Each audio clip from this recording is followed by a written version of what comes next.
Dr. Kenesha L. Williams is a native of New Orleans, Louisiana, the eldest of 4 children, and a graduate of Louisiana State University, class of 1999. Dr. Kenesha's academic achievements reflect her dedication to learning.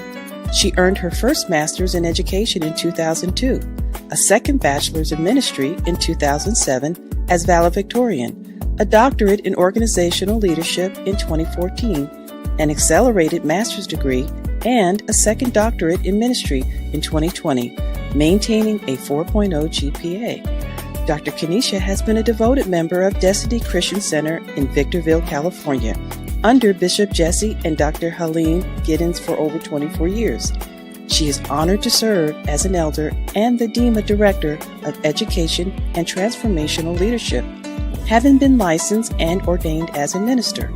She deeply values her pastors, who she considers God's gifts, guiding her in leadership and faith. Dr. Kenesha's career in public education spans over 20 years, starting as a teacher and advancing to elementary administrator. She later served as an elementary school principal and principal on assignment for self-leadership, diversity, equity, and inclusion, SDEI. In July 2022, Dr. Kenesha transitioned full-time into her business, Transformation Training and Development, LLC, where she travels globally, helping leaders and organizations grow. A professional speaker, trainer, and mindset coach, she has authored 8 books, with more set to release this year. Dr. Kenesha is mentored by Dr. John C. Maxwell and serves on his teaching team, having shared the stage with him before thousands. She has received Spirit Awards from school districts for her inspirational leadership, and in March 2023 was honored with the Dr. John C. Maxwell DNA Culture Award for her positive attitude. Her passion in life is to bring people inspiration, which opens them up for an impartation that yields illumination, causing one to receive revelation, so they can go through the process of reevaluation, which lands them to transformation. Forgetting all that, the one thing to remember about Dr. Kenesha is that God is her source for everything, and Jesus Christ is her Lord. At this time, please stand to your feet and give a warm welcome to Dr. Kenesha Williams. Hello, my name is Dr. Kenesha Williams, and I am the proud owner of Transformation Training and Development, LLC. I also happen to be a part of the best leadership team in the land, which is the John Maxwell team, where I am certified to be a teacher, facilitate, speak, and coach individuals and their teams in leadership development, professional skills, as well as personal growth. I also have the training, resources, and experience to come alongside of leaders and their organizations to help them with their performance, productivity, and profitability. Whether you're looking for someone to do a coaching at a workshop, to do sales teaching, to work with your leadership, to work with your nonprofit, I am the woman that you're looking for. I have exclusive content that is customizable to fit the needs of you and your organization. Hey, I look forward to coming alongside of you and supporting the need of your organization. And I promise you, when you leave the presence of myself along with TFN, you will be excited and stirred to change, and you will lead with actionable steps to create productivity. I look forward to working with you.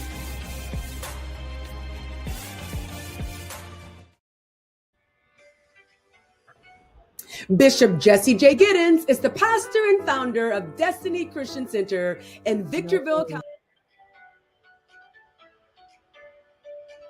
Hello, family. Welcome. Put it on that first screen. Welcome, everyone. Good to see you. Listen, I am so happy that you are here. If you are alive and well, that means if you're watching this, you are alive.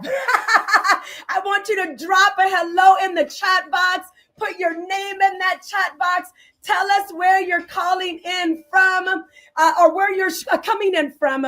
We want to know your city, your state, your country. Listen, we are in for a treat, folks. You may say, wow, she sure is loud. She sure is excited. Why is she so excited? Listen, folks, because we have life in our lungs.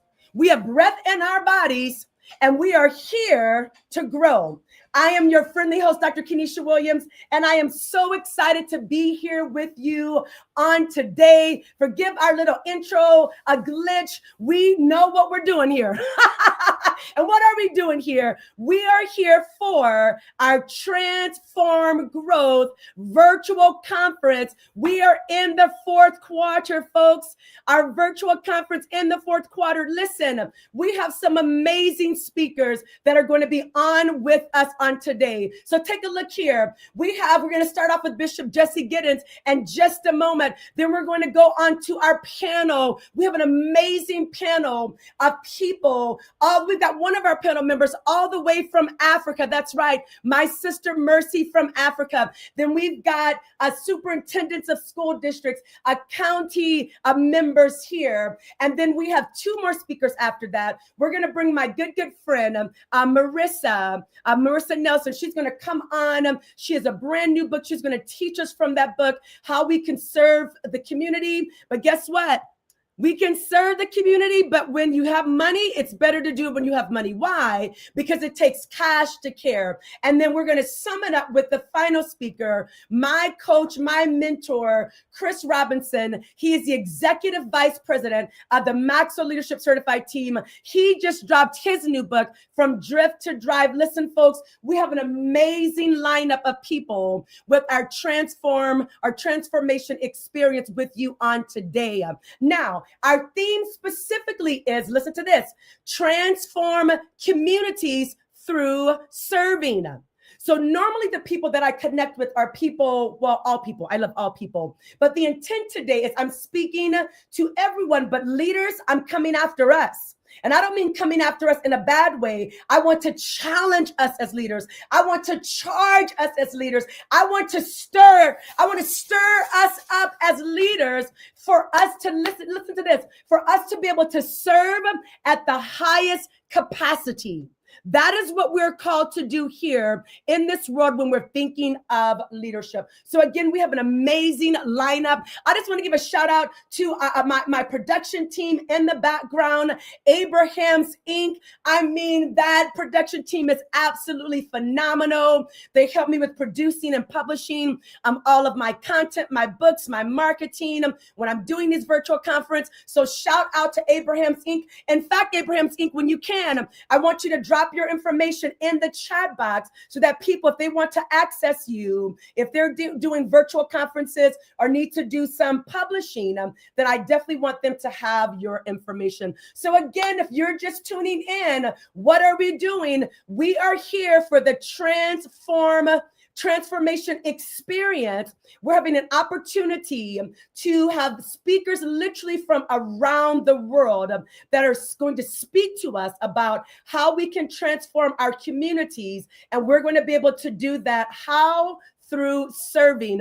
But check this out, not just serving folks regularly, we're trying to serve at the highest capacity. So what I'm going to do right now is I'm going to ask us, if you are here in America, and even if you're not in America, I know that the world has really been sort of looking in on us because we've had, I feel like tragedy upon tragedy this week with the assassination of a human being and another person murdered, caught on camera. I mean, these are horrific. These are tragic things that are happening. There was a school shooting and maybe more, but I took my eyes away from that so I can go in the prayer room and do what really is going to matter is pray. So we're just going to take a moment, just a few seconds. I'm going to go silent and I'm just going to say a little. In fact, I'm not going to go silent. I'm going to pray out loud. And if you want to bow your head, you can do that. So God, I lift up people. I lift up humanity. I lift up humankind, oh God. We are in desperate need of you. For we have fallen off of integrity. As a human society, we've left a moral code. We need you. God, we need peace. We need love. We need you to foster consciousness in us as people, where rather than there be a divide to the point of killing, we can have a divide in our thinking and how we behave. But let us know that it is wrong every time that divide causes us to attack, to harm another human being. Oh God, the empathy that some of us have for trees, I love that. And for animals, God, let that empathy stir in us from human to human. We need a move. I speak forth peace. I speak forth peace, God, to the families of those who have been affected this week and recent comings, and those that will happen, unfortunately, in the future. But I'm asking you specifically for this week for peace. God, help them in their mourning and in their tears. Comfort their hearts, and let us be awakened. Let us be stirred from the inside, and let us be able to open our eyes with fresh eyes. Let love supersede. Even when hate is spewed, let us be bigger on the inside than we are on the outside. And when they spew hate, just as they did with Jesus Christ, he gave back love. That's what I pledge to do, oh God, but I need your help.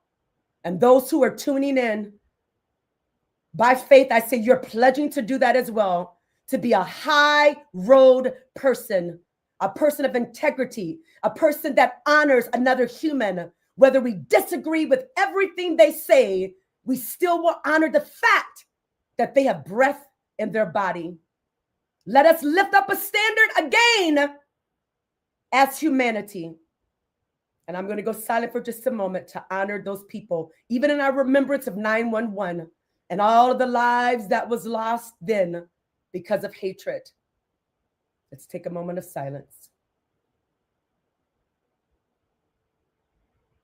And I pray these things in the name of Jesus Christ. Amen and amen. Woo! You might say, now listen, Dr. Kenesha, listen, I thought this was going to be a leadership broadcast. Well, why did I log on and you're praying and you're saying God? What if I don't believe in God? That's okay, folks. Like my mentor, John, says, hey, my name is John. I'm your friend.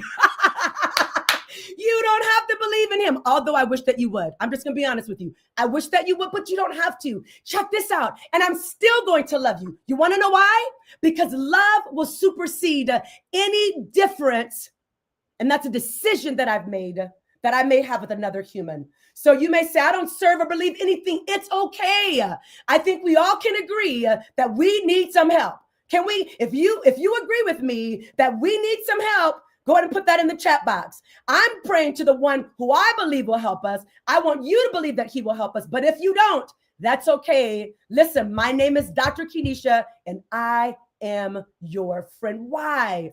Because love is a choice. So again, we are leaning in. We're talking about transform communities through serving. Now, I am going to play a little short video of one of my mentors, Dr. John C. Maxwell. Listen, he is, I want to say Papa John. We call him Papa John on the team. I want to say Papa John is about 78 years old now. And he is like the biggest leadership guru in the world, one of them. And in my world, he is.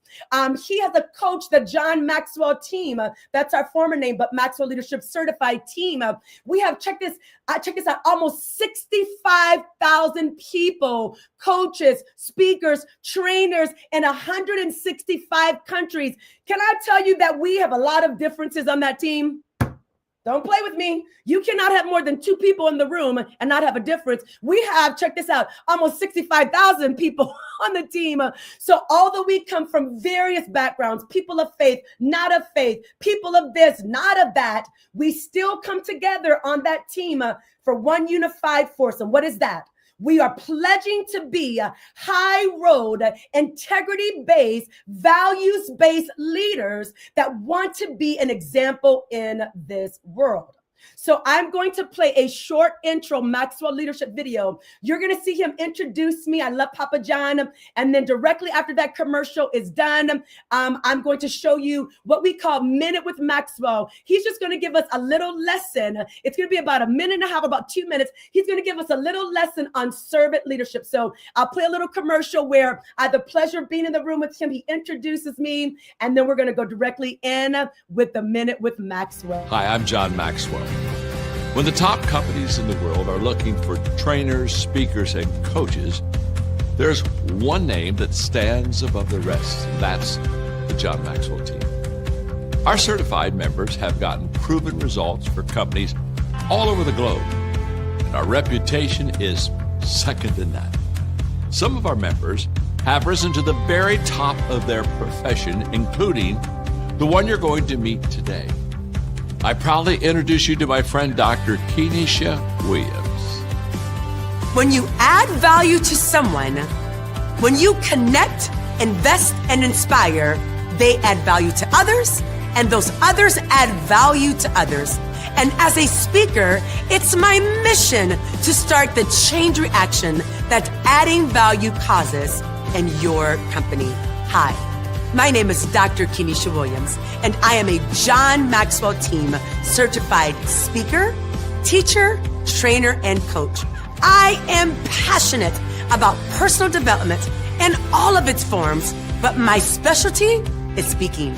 At every engagement, I am determined to bring transformation to your organization. To me, your event is not just an event. It's an all-important opportunity to empower your people to lead an open doorway into the next phase of your business growth. But in order to step over that threshold, your speaker needs to communicate and connect. John Maxwell Team certified speakers, like myself, are the intersection of substance and heart. John Maxwell has been one of the world's foremost leadership development experts for more than 40 years. His leadership principles are time-tested and world-renowned. And as a Maxwell certified speaker, I can bring those principles to life for your attendees, offering insights on a wide range of impactful topics from leadership or communication to goal setting and other pillars of personal growth and development. I can't wait to add value to you and your people. Speak with me today so that I can speak for you tomorrow. I've spent teaching leaders and doing leadership. And I've seen it evolve over now at almost 70 years of age. I've seen it evolve over the last 45 years. I mean, when I started leadership, it was kind of like top down. You got a person at the head and everything flows down to the rest of the people. And then maybe we ought to bring some people to help that leader as a worker team. And then it evolved to, well, maybe we need a leadership team, more than just one leader, to have different gifts and different abilities and different strengths to complement one another. And I've watched leadership evolve. But there's one part of leadership that always works, regardless of time, regardless of culture. That's servant leadership. Servant leadership is when I serve you and add value to you to the extent that your success I consider to be my success. That's what servant leadership's all about. I had a person one time say, well, John, this servant leadership stuff, how do I know that I'm really got this servant leadership stuff? I said, well, it's very simple. It won't bother you to serve other people. If it bothers you to serve other people, you don't have it down yet. But the moment that you just really understand that your win is my win and your success is my success, and what can I do for you and how can I add value to you and how can I serve you, all of a sudden you begin to win the day in this area of servant leadership. And here's what I know. Servant leaders have the most loyal people around them, because people see beyond their leadership skills, they see their heart. And when you have good leadership skills, but you have it complemented with a great heart to add value to people, that's where you get the loyalty of your people and your team. You're the kind of person they'll work for and they'll die for, because they know that you would do the same for them. servant leadership. Beautiful words, beautiful life. All right, family. Again, that was my mentor, my friend, Dr. John C. Maxwell. Listen, you can actually sign up. He does Minute with Maxwell's. They come out every day. They're these beautiful short little nuggets, sometimes 90 seconds, sometimes 2 minutes, sometimes 3 minutes, just a short nugget, like a booster shot to remind us, right, about leading and how we can lead at the highest level. You can get them on his YouTube page. Look him up. Now, also, I'm going to be challenging you as leaders.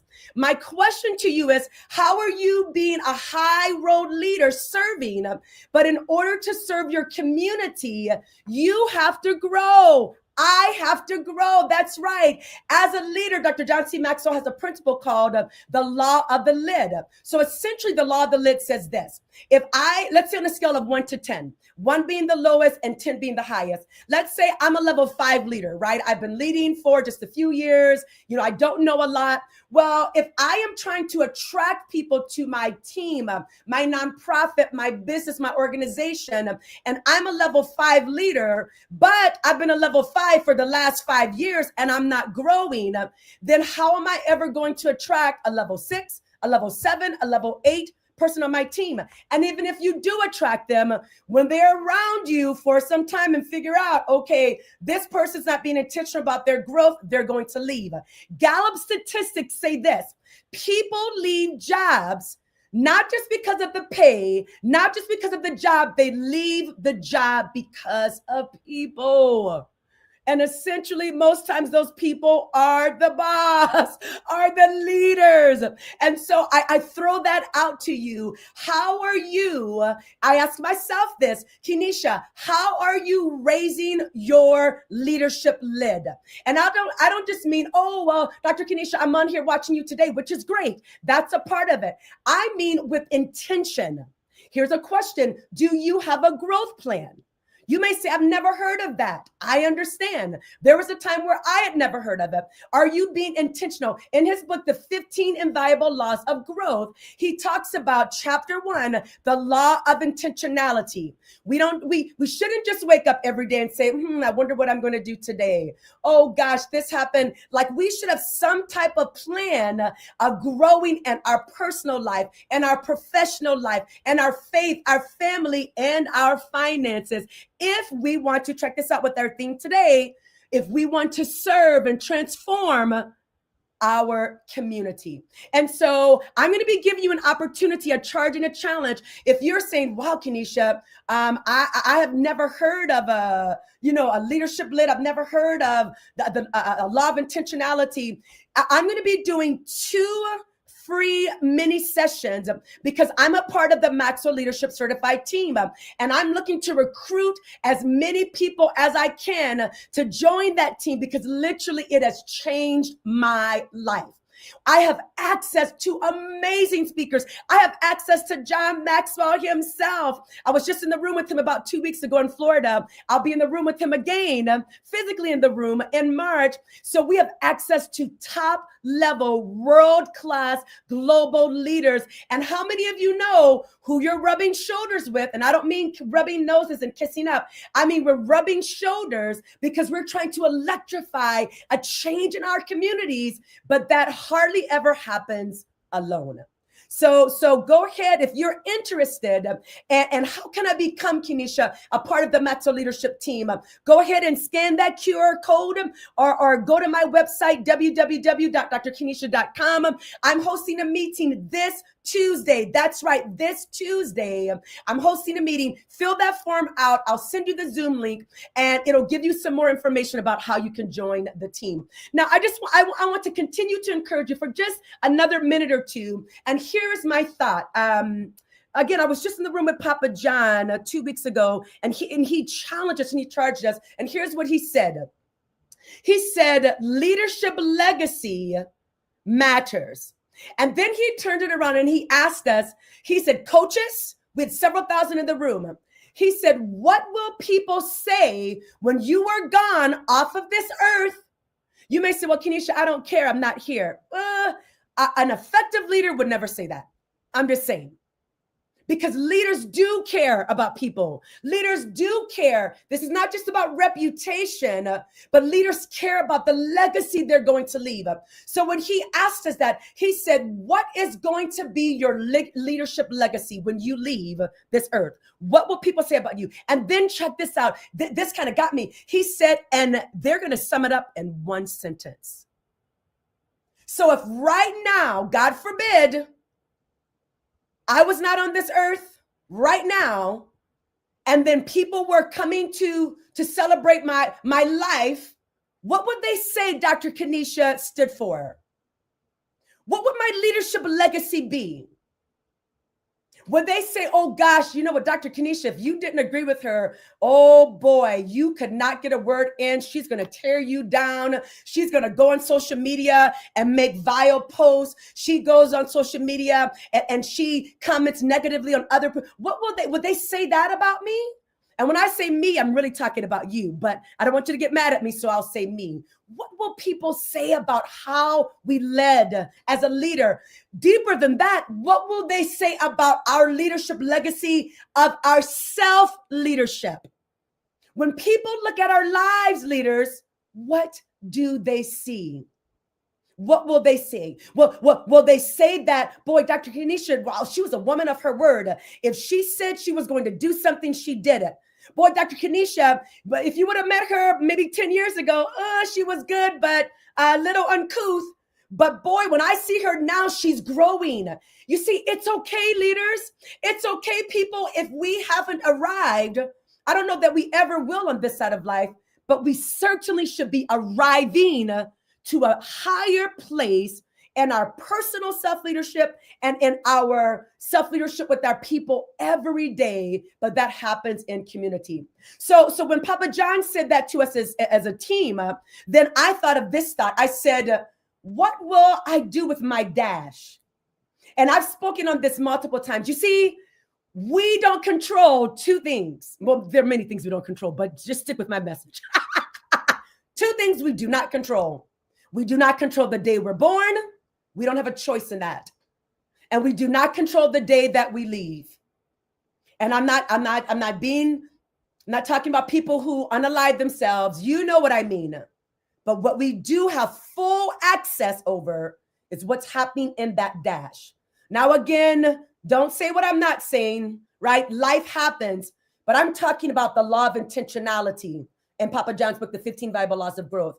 That dash in the middle, I do control once I become of age, my actions, what I say, what I do. You see, several years ago as a leader, if someone would have asked me about that dash, I would have been like, yep, I'm living that dash right as I pushed you out of the way because you're moving too slow and you fell and scraped your knee. And I looked down and I had a little bit of empathy. And listen, when I say this, I don't mean with a vile heart. I just mean that my passion and my ambition to do whatever, even if it were helping in a project, I would put the project over the people. I'm not proud to say that, but it was my reality. So when I look at now and the growth that I've made now, I'm like, boy, I believe that my leadership legacy would have a more positive spin, but I can tell you I haven't arisen. I'm not there yet. I may die trying to get there, but I'll spend every day of my life on the journey to controlling what's happening with that dash. So if right now we were at your memorial, what would people say about your leadership legacy? What are you going to do with that dash? Now, let me ask you this. What do you want to do with that dash? That's the beauty. We have choice, leaders. We have control over our dash. If we go with that law of intentionality, like I did many years ago, and one of the ways was I got a doctorate degree in organizational leadership, and that's where I really started learning, boy, you kind of suck as a leader, Dr. K. I wasn't Dr. K, I was just Kenesha. And when I got into that program to grow my lid, I started learning a whole lot of stuff about Kenesha Louise Williams that sat well with me. But when I aligned it with what leaders do to transform and serve their communities, there was a misalignment. And for years, I was okay with that. Let me tell you why. Because I didn't know there was a misalignment. I thought I was doing the right thing. You see, folks, I believe that people who are making choices, every one of us are making choices because we believe that the choice that we're making is right, even if we are dead wrong. How do I know that? Because I lived my life like that for years. Until I arisen, until I got myself around people that were talking about growth. When I joined the Maxwell Leadership Certified team.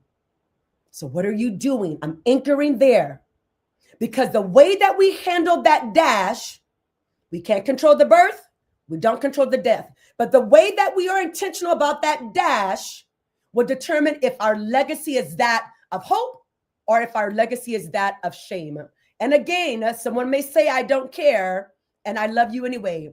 But effective leaders care about what happens with their legacy. So I'm going to ask you three more questions, and then we're going to go to our next speaker. So what legacy will you leave? Now, here's the good news about that question. What legacy will you leave? The good news about that is I control it. It's in that dash, right? And the other thing about that, when you answer that question, you have now begun to enter the zone of the law of intentionality because you slow down. Check this out, to even define your current reality. How am I doing now? But then where do I want my destination to be? So again, our thought is, what will you do with that dash? And our first question under there is, what legacy will you leave? Legacy in what, Kenisha? Legacy in your leadership, legacy in your personal life, legacy with your family, legacy with your friends, faith, family, finance, marriage, money, ministry, anything that you can think of. What legacy will you leave? And when you begin to think about that, I encourage you, spend time on this. If you've never thought about that question, spend some days on this. Write down what comes to your mind, your heart, your spirit. There's no wrong answer. And then begin to set off on a plan that's going to help you. Next thought and question. What Lord will you serve? Now, some of these questions actually came from my pastor. You're going to hear from him next, Bishop Jesse Giddens, which came from his pastor, Overseer Valerie Holcomb. And she taught a message a couple of years ago. So I'm borrowing these points, but when I heard them, they anchored something in my spirit. And I hope they do that for you. So what Lord will you serve? Now, for me, when I hear that question, I think of, right, the Lord. However, you don't have to be a person of faith. When I say, what Lord will you serve yourself as Lord? Meaning you have to be right in everything and at all cost, you're going to be right. That means you've now become your own Lord. I used to be like that. At all costs, you don't want to get into an argument with me. Now, I was not violent, but with my hands, but I'm going to kind of go there. I was violent sometimes with my words. And if I can be honest with you, listen, if you don't hear anything else that I say, when we see these outpourings of disaster, destruction, evil, that's because it didn't start there. Nobody wakes up one day and say, I think I'm going to go. And it's because, check this out, our legacy of who we've been has been that of non-growth, has been that of us putting ourselves, our opinions, our thoughts, we've made those the Lord of our life, and then our actions follow. So again, the second question is, what Lord will you serve? Are you your own Lord? And again, I'm not just talking about religion. Is it you got to be right? Is it your spouse is your Lord? So whatever they say you do, even if it's criminal, your friend, what Lord will you serve? Would you be willing to serve, check this out, the Lord of integrity? And again, I'm not anchoring this to religion. I just mean basic integrity. The Lord of morality. What if we made morality, we lift it up? When something becomes our Lord, we lift it, we raise it, we make it a standard. What if morality then, we made that our Lord? So when I'm considering what I say, what I do, how I think, I say I'm going to lift up not what Kenesha thinks, but I'm going to lift up morality as my Lord. I promise you, your answer to that second question, our second point, what Lord will you serve? Remember, when we say Lord, we're talking about what will you lift up above even your own feelings? You see, oh gosh, we are living in a time, folks, and I was like this as well. And if you really want to know the truth, I still can be like this on certain days, where we put our feelings over what's right. Then on that day, your feelings were your Lord. And if you know, like I know, our feelings can be up, down, and all the way around in a matter of 5 seconds. So it's dangerous for us to live with our feelings as our Lord.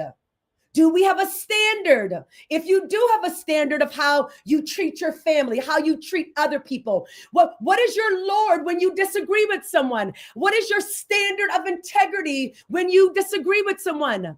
What is your value system when you don't agree with them? Is your value system, you're going to fight it until the end, until you win? Is your value system, you go on social media and you talk about them, or you make sarcastic jokes about them? What's your value system when you disagree with someone? What's your Lord? How do you handle those situations? For me, folks, I have a standard. Now, I did not say I always make it 100%. I'm going to be very transparent. But what I can tell you is I will never agree that my feelings are my Lord. Do I get in my feelings sometimes and don't make the right decisions? Yes. But even in those moments, I say, but I'm wrong. And then I do my best to get myself back on course. And then our final point for me, under this notion of what is your leadership legacy? What will people say about you in one sentence when you're not here? My specific thought is, what will you do with your dash? The first point under that is, what legacy will you leave? What Lord will you serve? And then what life will you live? This goes back to that law of intentionality, that dash. Because listen, folks, we control the dash, but I'm going to flip it. But there's a lot in that dash that happens that we don't control. It's called divorce, death, devastation, destruction, and any other D that you can think of. There are things in this life that happen that we don't control, but even in those times, as the tears fall, as someone just called you a name that hurt you to your core, as you just went through that divorce, as you just got fired from your leadership position because you made a mistake, after the people left your business or they're not serving you, after whatever destruction that happens, whatever's happening, what life will we choose to live? And even in those situations, you see, folks, I've made a decision. I'm telling you, I've made a decision. I've been divorced, I've been married, and I've been divorced. Many people don't know that about me, but you just got your answer if you've been wondering. And no, this is not a wedding ring. That's on my middle finger. And I thought I was going to die, D-I-E, not for fake, for real. But I'll tell you one thing. I surrounded myself not with people that said, oh, no. The people that I surrounded myself with were people that said there's life without putting him down. It's not over without putting him down. We spent no time on that person or the destruction. And we spent everything on how can we now recoup you? Yes, we go through the grieving process because that is real and it's appropriate. But even in the grieving process, we can choose, leaders, on how we live. I can have tears coming down my face and have the worst news. In fact, I just got some a couple of weeks ago that nobody knows except for the person that told me. Devastating. But I had to make a choice. I was getting ready to go on a plane, had a doctor's appointment. And literally in the appointment, I could not even control it. Those of you who know me, I'm very positive, like almost all of the time. And I could not help the tears from rushing out of my eyes. And even in that moment, I decided, going on a plane, that what I was just told I cannot control, it is not my fault. And even if it were my fault, I'm going to choose with the tears falling to think positive, to think up. Life is not over. It can't be because I'm still living, right? And then through that and the tears and the process, I choose the life that I'm going to live. Because some people say, oh, you've got it good. Folks, don't be duped by social media, please. Don't be duped by what you see out there, because nobody posts their bad day. Well, people are starting to post their bad days. Probably stop that. Just go to your inner circle, because they're the ones that are going to help you. You post it on social media, people can be mean. But my whole point is, people are not showing you the real them. We all struggle. We all go through. But we can go through and be woe is me, or we can go through the grieving process, but choose as a leader, as a person with a high value, to say, I'm going to choose, check this out, to think up, even on my worst down day. And even if my worst down day, I'm struggling with not thinking up, or I can't do it. Check this out, leaders. I have something called the 24-hour rule. You better get yourself up in 24 hours. Ty Trippett has a song, says, only one night though. If you cry one night. He says, okay, if you have to cry, because we do cry, but only for one night. And that's figuratively speaking, that we choose to live a life that's up in a down world. Hey, folks, I hope that I've been able to add some value to you. Remember, what leadership legacy will you live? What are you going to do with that dash in your life? And by the law of intentionality, what legacy will you leave? What Lord will you serve, right? Who's going to be the Lord, or what? And then what life will you live? Remember, if you want to be intentional about your growth, go ahead, scan that QR code. I'm hosting a free meeting, no pressure, to give you some information on how you can join a community of over 65,000 people around the world that have said, I choose to grow. I choose to be intentional. I choose to surround myself with others that want to live up in a down world. Values-based, integrity-based leadership. That is how we best serve our communities. All right, folks, where our very next speaker this is my pastor, Bishop Jesse Giddens. Dr. Jesse Giddens, I've known he and his wife for 25 years. I mean, when I think about somebody and some people that are transforming communities, it is them. They have seen me in my ups and my downs and my downs and my downs and my worst downs, and have corrected me, because they're my leaders strongly. It was necessary. But they've also loved me and nurtured me back to health. So we're going to play his bio, and then he will be the next voice that you hear, Bishop Jesse Giddens. Bishop Jesse J. Giddens is the pastor and founder of Destiny Christian Center in Victorville, California. He is also the presiding bishop of Destiny International Ministerial Alliance, or otherwise termed DIMA, a fellowship of ministries and churches in the U.S., the Caribbean, and Africa. Bishop Giddens' revelation is a leader must be a lifelong learner. Therefore, he has received ministry training and spiritual education through Speak the Word School of Ministry and the Minnesota Graduate School of Theology, where he received a bachelor's, a master's of divinity, and earned a doctorate of ministry degree in June 2005. Bishop is also currently the president and dean of Sonship School of the Firstborn in California. His life was transformed over 30 years ago when God connected him to the leadership of his spiritual father, Bishop Nathaniel Holcomb, who has transitioned to be with the Lord, and his spiritual mother, Overseer Valerie Holcomb, who continues to make an incredible impact in his life. One of his greatest honors was supporting his bishop by serving as a presbyter in Covenant Connections International, CCI, for over 12 years. He has been married to his good thing from the Lord, Pastor Helene, for over 38 years, and they have 2 adult children, Brittany and Jonathan. As a part of his assignment to the Lord and leadership, Bishop Giddens travels the country preaching the life-changing Word of God. Let's welcome up Bishop Jesse Giddens. Of the DEMA organization, Destiny International Ministerial Alliance. And it brings me great joy and pleasure to join the leadership team today, brought together by Dr. Kenesha Williams. How grateful we are and how blessed we have been to have Dr. Kenesha in our lives and be a part of the leadership gifting that she has brought to the body of Christ, to the world, both professionally, spiritually, secularly. We're grateful for what's coming. And I wanted to take a moment as an invited guest just to send a shout out about the up and coming Transform Growth Conference 2026. At the San Bernardino County Fairgrounds on November 7th, Dr. Kenesha has hosted, I believe this is the 6th year of this Transform Growth Conference.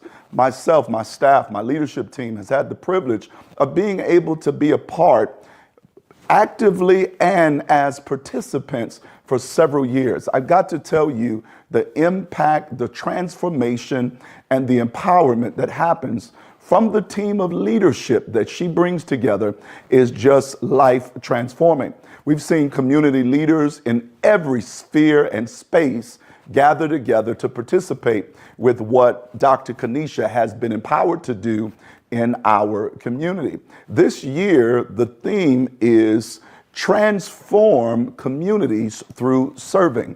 And that's exactly what I've seen Dr. Kenesha do so often and in every space, being a professional in the education realm and now being a top leadership trainer and coach. This is what the Transform Growth Conference is all about. I highly recommend it. I am not only a part of it, but my team, my staff, my leadership, we're there each and every year, and I'm persuaded that you and your leadership will be absolutely the better for having been a part. That is November the 7th, it's 2026 at the San Bernardino County Fairgrounds here in the wonderful state of California and in the high desert. So having said that, we're looking forward to being a part of it, and I personally give you an invitation to come and join with us. Now, I just wanted to take a moment with the team that has been gathered together. This great group of leadership and all of the things that we're going to talk about is really just kind of come and exhort us from the concept of value-based leadership. And because I have the privilege and the honor of being in two realms, both professional and also in the spiritual realm, being a pastor and a leader of organizations and men and women from all over the country and even the world, I understand firsthand just the value and the importance and how essential it is to lead from the concept of value-based leadership. I'm going to give you a scripture because we, being people of faith, we believe that the Bible really does give us the foundation for that which we lead by. And there's one that really sums up what we call value-based leadership perfectly. It says, the integrity of the upright shall guide them. It says, but those who are unfaithful, they will be destroyed by their duplicity. The integrity of the upright, it guides them.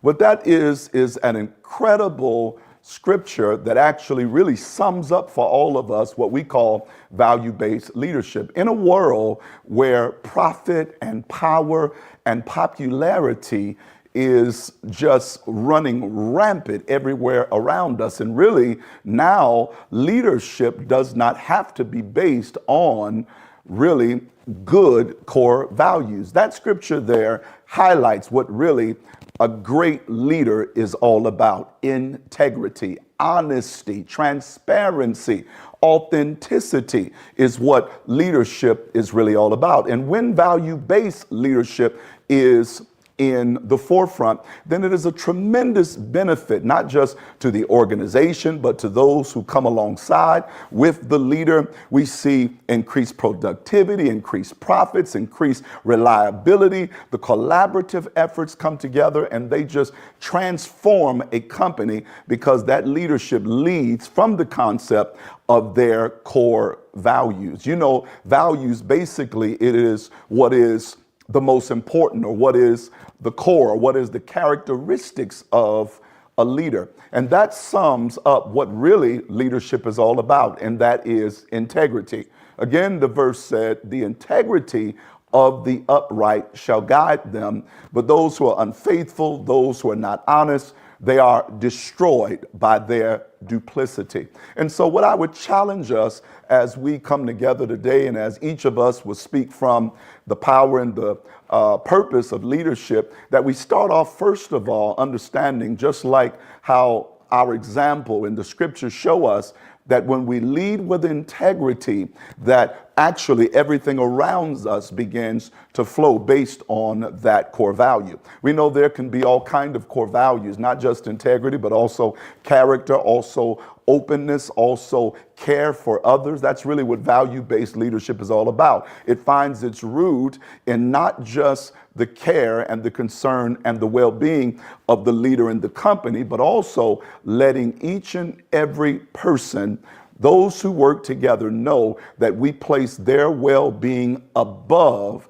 even that of our own. And when we have that, you'll find that what people do is they work harder for you. They're more faithful to you. They're more committed to you. And then they take it even more personal to push and drive the vision and the mission of that corporation. And so, as I not only want to talk to you about just how valuable and what it really means to lead with integrity, and how do we actually lead with integrity?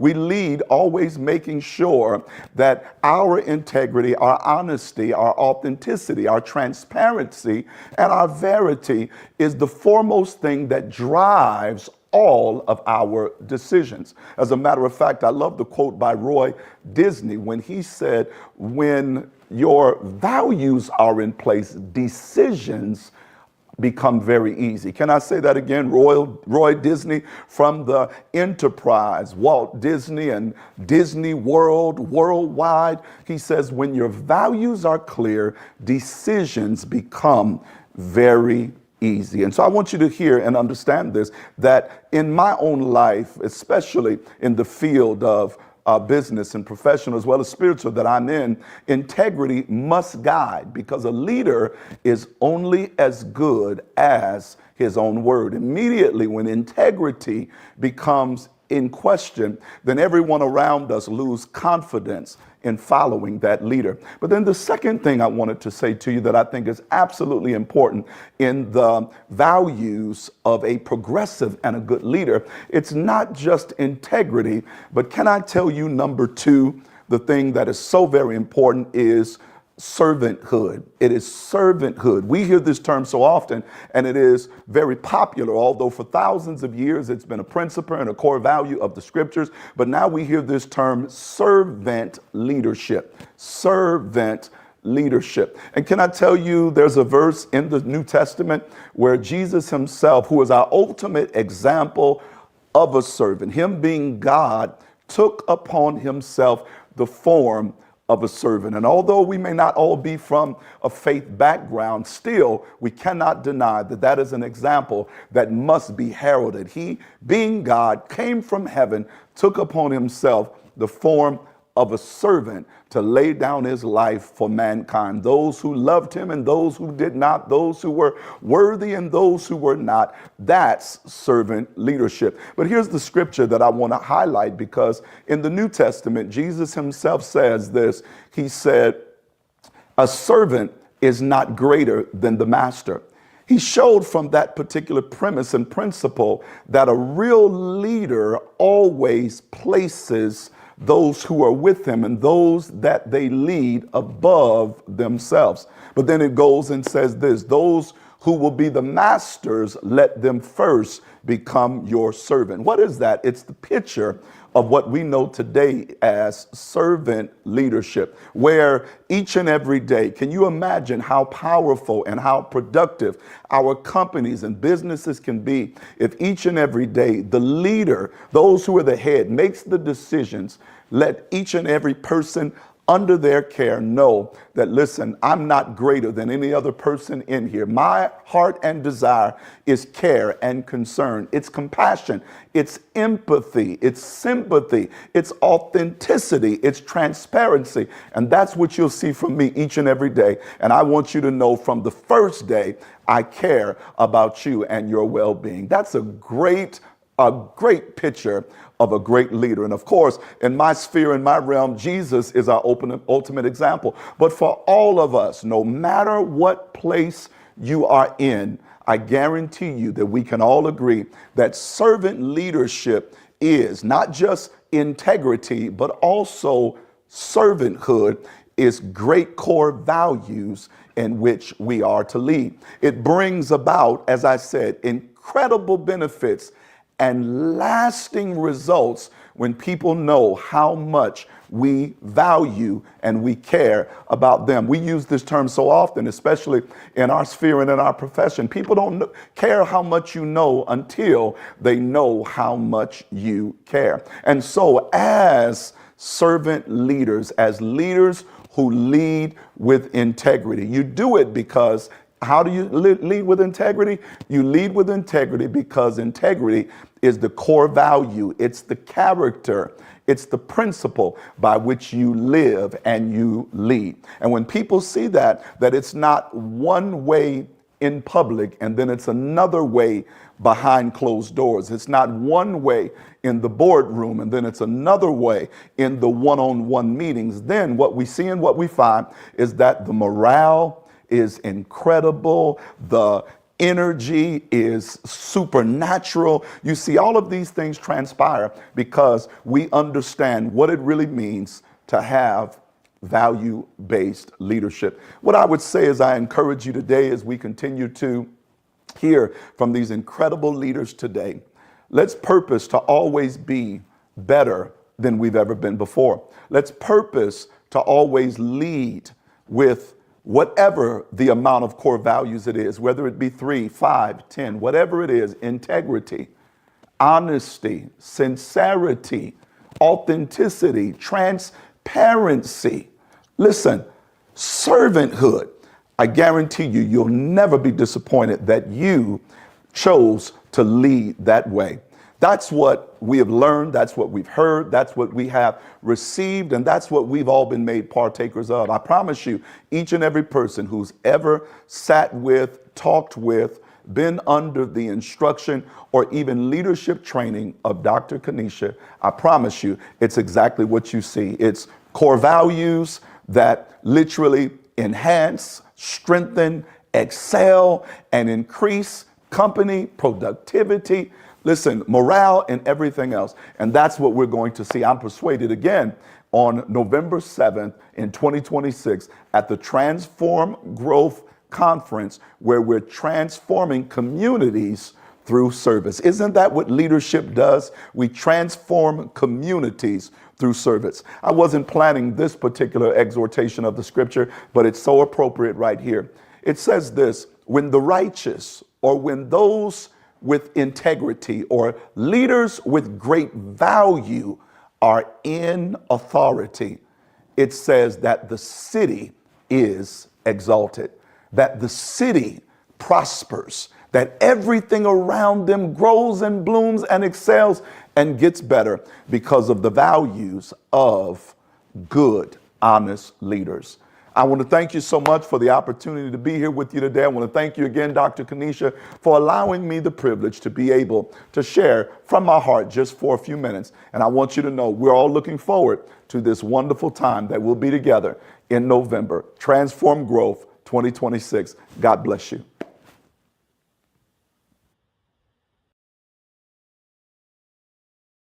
Appreciate Bishop Giddens just for encouraging us.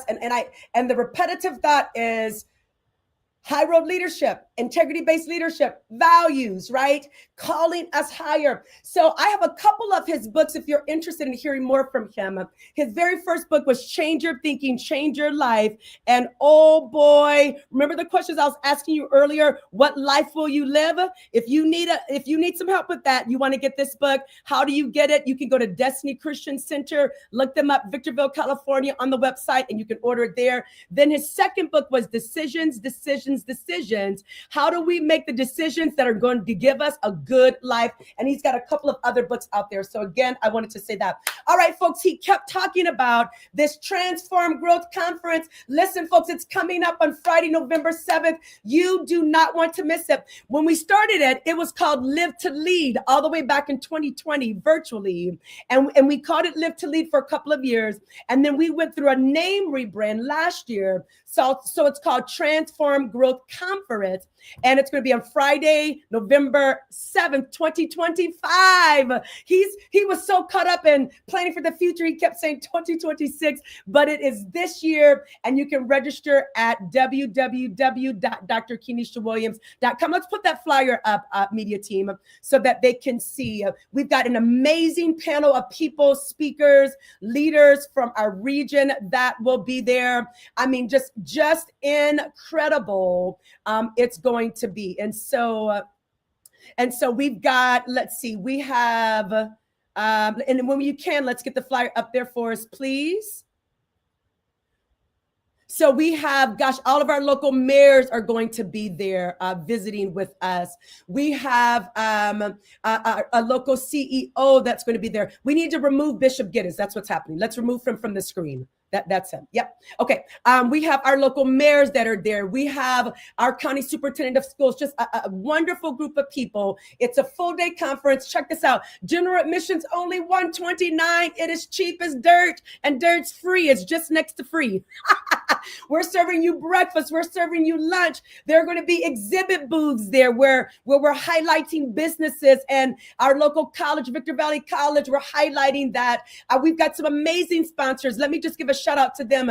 Victorville Motors, Desert Valley Hospital, Desert Valley Medical Group, Enchanted Events. McDonald's is sponsoring breakfast. We're going to have some McDonald's. We have our Southern California Black Chamber of Commerce, DEMA, Destiny Christian Center, Global Credit Union. Thank you for your dollars, right? Because they're helping us subsidize the cost so we can put on a high level leadership conference. We have Chick-fil-A. We've got Texas Roadhouse. They're sponsoring lunch in our VIP room. We've got IEHP, the foundation. We have Excelsior Charter Schools. We're getting ready to see their superintendent in just a second. Thank you for your sponsorship. We have DoubleTree Hotel. We've got Inc. We have Oxygen for the Soul out there. Thank you so much. We have Armando's Furniture, Starbucks. I mean, amazing options for youth. Bird Tech, amazing. We've got the culture, the media group that's going to be there that day. They're sponsoring and gave a huge discount. Just Mojave Printing, Sam, a group of community leaders have put their dollars towards subsidizing this cost so we can have a good time. Now, you still have to pay for your ticket. Don't play with me. Why? Because everywhere else we go, we pay. And I heard there was some concert, people were paying upwards of $1,000 for a ticket to get a temporary fix on a song. And then when you leave, the motivation has gone down. When you leave this conference, I promise you, you're going to have more than motivation. You're going to have tips, strategies, and skills. So let's take that off. We're getting ready to move. I want to play another little quick video. Then I'm going to bring my panel up. And so this is going to be a video of, this is another Minute with Maxwell. Remember Dr. John C. Maxwell, but this guy's name is Ryan Leak, and I have seen him speak live multiple times. He is a beast. He's going to give us like a 3-minute exhortation, and you're going to be totally charged up, pumped up. And check this out. He's going to tell us how to deal with difficult people. Anybody's ever dealt with a difficult person? I have, and can I be honest? And I have been the difficult person. You know, I'm an authentic leader. I've been the one that's been difficult. So you would have needed these tips before I grew out of that difficulty. And if you catch me in a low-key day, I still may be a little edgy. So we're going to play this 3-minute clip. It's called Minute with Maxwell, but Ryan Leak, he's part of the Maxwell team. He's going to talk to us about how we can deal with difficult people. Then right after that, we're going to bring on our panel.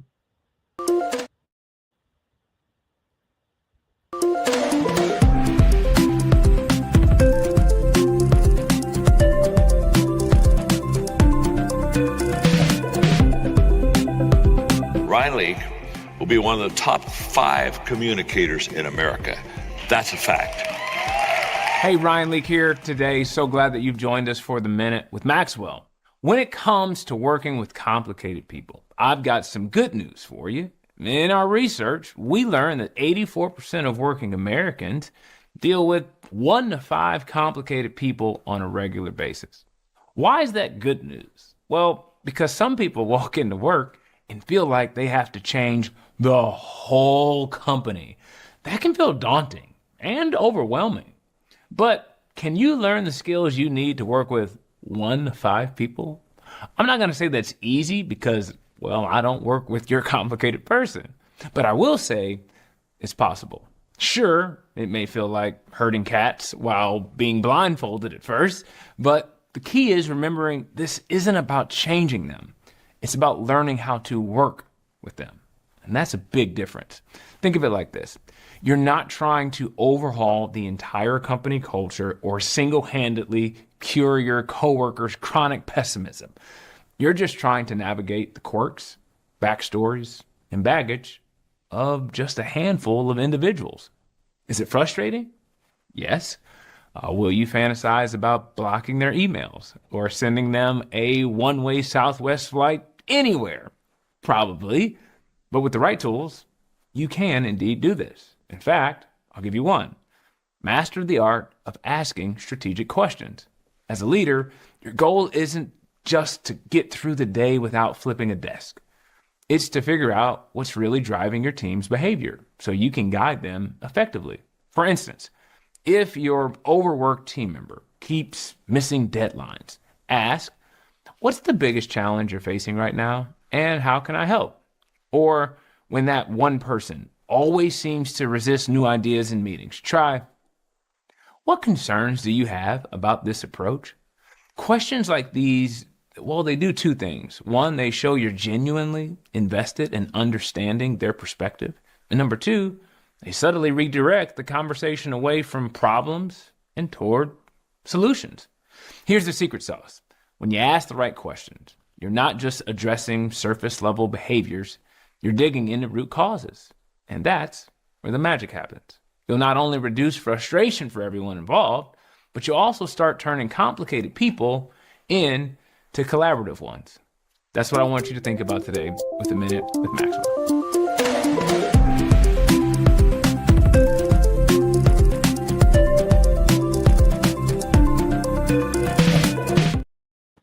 All right. Thank you, Ryan Leak. Please look him up, folks. He just came out with a book about that. He's amazing. All right. I'm excited for this portion, this segment of our show, because we're bringing on our panel. So let's bring on Mercy Masila Achoala. Now, listen, this is my friend. She is also a Maxwell Leadership Certified Team Coach, and she actually lives in Nairobi, Kenya. So let's bring her on the stage. I love her. She has amazing impact in her area and community. And I think, Mercy, we're hearing a little bit of that background sound. So I don't know what you did earlier.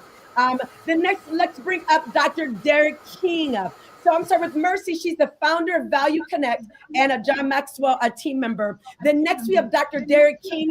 He's the superintendent of Excelsior Charter Schools. He's a friend, he's a mentor, he's a coach, and I love his high value leadership. And I'm hearing some feedback, so I think it might be somebody on the screen that may have to mute. There it is. All right. Let's bring up now Dr. Michelle Smith. Come on in the room. Listen, Dr. Michelle Smith has been an educator for many years, but she is the brand new superintendent of Hesperia Unified School District. That's one of the local school districts in my area. Dr. King, his school, his system is here as well. But let me say this about Dr. Michelle. Listen, she's the very first, this lady is a trailblazer. She's the very first female superintendent that Hesperia Unified School District has ever had. So she's been doing in management, all of that. But now she's taken the realm. They had a wonderful superintendent, Dave Olney. He was a part of my Transform Growth Conference last year. But he introduced me to Dr. Michelle Smith, and immediately I loved her spirit. I loved what I heard her say, her excitement, her love for people, her thought and care for people. And I appreciate you. And then we have, listen to this. Now this next lady, bring her on deck, media team. This lady's a beast. And I'm not saying that being mean, because you already know I value people. Check this out. When I recruited her 24 hours ago, I think. One of our other speakers is going through a major transition. So I want to send a shout out to my beloved friend, Deborah Jones. And I have to honor her. Deborah Jones, she was a local mayor here in Victorville, California. And she was, again, one of those leaders. When I first got started, had just left the education space, transitioning out, retiring. You may say you look young and cute, both true. But when I say retire, let's qualify. Too young to get a pension. So really, I retired and just said I'm going to fly. And so I walked up to Deborah Jones, and long story short, she immediately took me in. She said, Kenesha, I'd never do that, but I sensed something about you, and was one of my biggest supporters. So I do want to honor her. Again, they're moving, they're having some transition. So she had to take care of that, but just want to say how much I love her. So then I reached out to Dr. Gwen Dowdy Rogers, who again is a beast. Listen, you know that I live, maybe you don't know, but I live, Dr. King and I, Dr. Michelle Smith, and Dr. Gwen, we all live in the same area, just about, and it's called San Bernardino County. Well, our county is the largest county in the USA. The lady that's right there, she's the president of the Board of Education of the largest county in all of the US of A. The one that's right here. And so, and then she also is the first 5 commissioner, vice chair, and then Arrowhead United Way president and CEO. And what I love about Dr. Gwen is she was on my Transform Growth last season, but I did a seminar because I'm in the high desert, but I'm branching out, folks. High desert, don't try to hold me down. You know I love you. I'm always wearing I love my high desert t-shirt, but you're not holding me down, folks. I love the high desert, but my calling is to more than the high desert. So as I'm expanding, right, and expanding in the region, in the state, and then globally, all of that, she was a part in Dr. Gwen, I want to say February, and I did a little pilot. Shout out to Goodwill. Goodwill sponsored the venue, and she said yes, was on my panel, and I mean, she lit up that room. I think we only had like 48 people in that little room. It was like in a warehouse, folks, and we walked through the warehouse, and I decorated it. We got into that little classroom, and it was glory, and then when we walked out, it was the warehouse again. But it doesn't matter. We served the people, and the people were hungry, but she always says yes, and I love her. She's a woman of faith, and she's not afraid of that, right? And she's encouraging, and she really is. Check this out, man, with her leadership position, she could really cut up. But she really is for the people and for the children, and she stands for integrity. So welcome to my panel. Thank you so much. I'm going to go around in the same order that I brought you on. Give us like about 30 seconds, 45 seconds.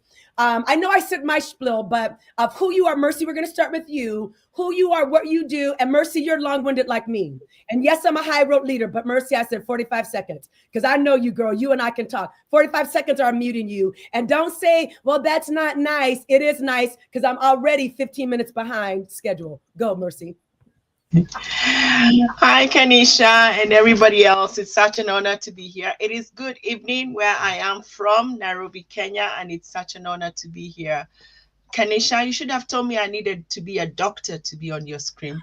Now, I manufactured leaders. That is what I do for a living. I love what I do, and I do what I love. After 20 plus years in the corporate industry, mainly manufacturing, where we're all about adding value, which Dr. Kenesha just mentioned, I decided that this is what I wanted to do. And so it was natural to say that I manufacture leaders.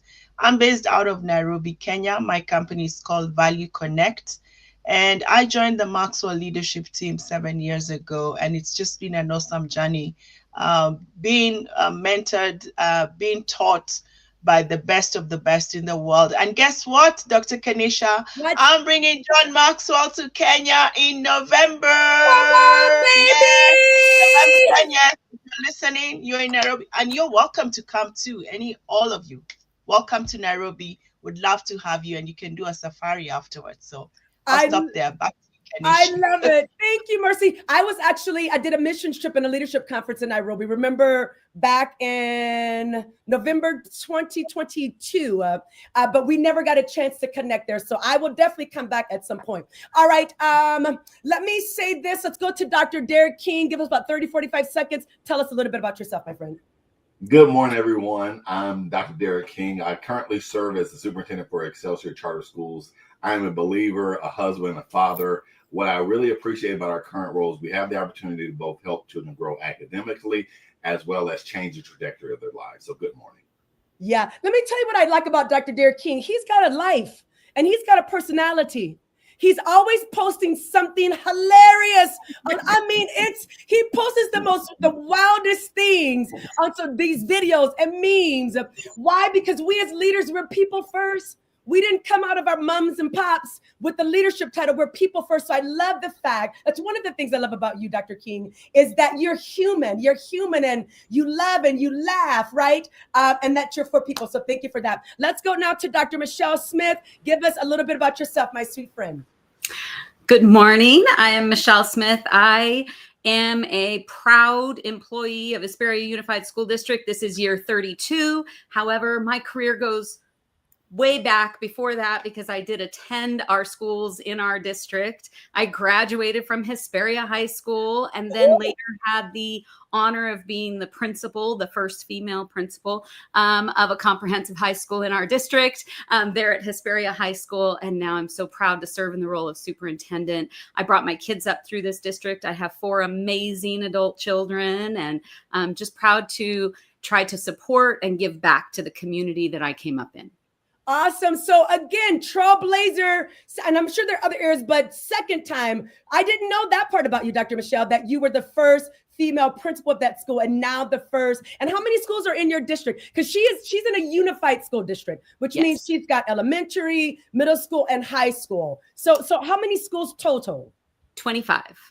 Ooh, and then how many kiddos? Do you know your recent numbers? Yes. Just over 23,000. Oh boy. And then you add on top of that staff and you add on top of that parents and families. She's leading all that. Dr. Derek King, same thing, leading all of that. All right. Thank you, Dr. Michelle. Let's go to Dr. Gwen Dowdy-Rogers. Good morning, everyone. I am that one, Dr. Gwen Dowdy-Rogers. I am just so excited to be here. You pull out all of my energy, but I will say, I am serving over 400,000 students, 33 school district, first African-American. Don't act like you didn't just say what you just said. Say those numbers again. Say it again. Serving over 400,000 youth throughout 33 school districts as the first African-American woman to be in the role of the County Board of Education. So yeah, very blessed woman of God. I know it. God did it all, and I just wait on him to tell me what my next steps are. But one thing I will say about me is I am all things education, and wherever a youth need me, I will be. Oh my gosh, my heart's so happy. I did not know that. So this is wonderful. Now, some people may be saying, oh my gosh, Dr. Kanisha, why are you pointing out that Dr. Michelle was the first woman? Why are we pointing out Dr. Gwen? Aren't we just all people? Yes, we're all people. So now I'm going to go to high road leadership. Yeah. Sometimes if you don't understand, just say, I don't understand why you do that. Yeah. And can we just agree to that? Can we just agree that I know why I'm giving them commendations? And in my integrity-based life, I feel like it's the right thing to do. And if you disagree, hey, my name is Dr. Kanisha. I'm your friend. It's okay. Can we just agree to disagree? But there's significance in anyone that's doing something positive that are trailblazing. Now, you may think I'm saying these things because, they have these roles. No, what I'm really saying is they're taking hits. They're getting accusations. Why? Because anytime somebody is trailblazing and they're the first one, people don't understand. And then they become unfair targets, right? So when I point that out, it's not just the title, it's because I know these ladies are taking hits that we will never understand. They're taking hits that we will never hear about, and they have to pick up themselves every day, put on their big girl pants, and still walk out and serve at the highest capacity. And that's not just for these two beauty queens. That's for any of us that are the first at anything. It's scary out there. So if you don't understand, I'm okay with that. But I commend you for that. All right, leaders. So I'm going to jump in. So listen, I'm very transparent. I already told them, I said, we're probably going to be behind in the schedule. But guess what? It's okay because I'm the host and this is my show. I said, it's okay. We're doing what we need to be doing and saying what we need to say. But I do want to bring up my mentor, Dr. John C. Maxwell. He released this book last year called High Road Leadership. I wish that I could require this for everyone that calls themselves a leader. I want you to look at it real good. Go buy this now. Let me tell you why. Because he describes 3 roads that we can be on as leaders. The obvious high, but there's a middle road. And then there's a low road. And if we can be honest and we look around, I'm seeing a lot of low road leaders in high positions at all levels. And we got to make a change. All right. So with that, I want to read a quote. He said, leadership rises. Check this out. And let's put this at the bottom of the screen. Leadership rises when leaders possess good leadership skills and good values. Leadership falls when the leader skills or values are poor. So anybody can jump in on this and don't feel pressure. We don't all have to answer the same question.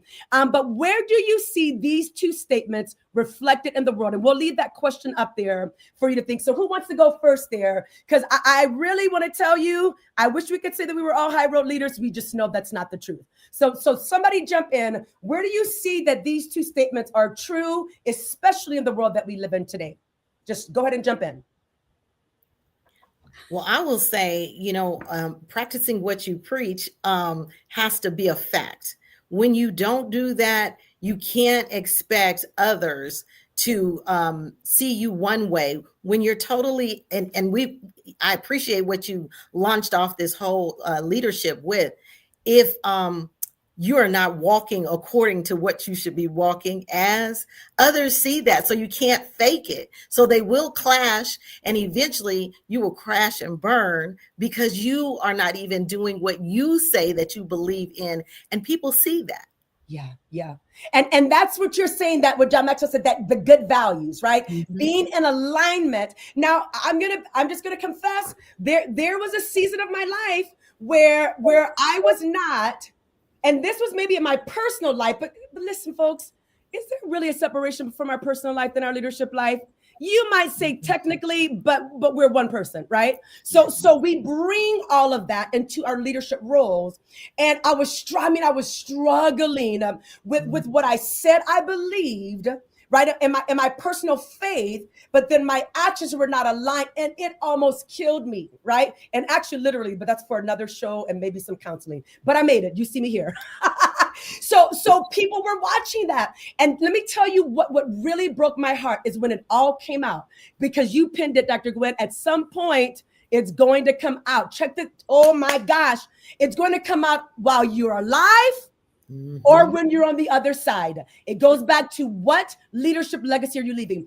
And I remember the person who was mentoring me through this. In fact, my bishop and Dr. Helena, and they just saw me at the worst. They said, what breaks our heart about you, Kenesha, in this situation, they said, with the amount of influence that you have as a leader, this is impacting many lives. And we have to pray to God, oh my God, that the people that were under your leadership that now know about this transgression, that it doesn't affect their walk. Folks, I almost could not come back from that.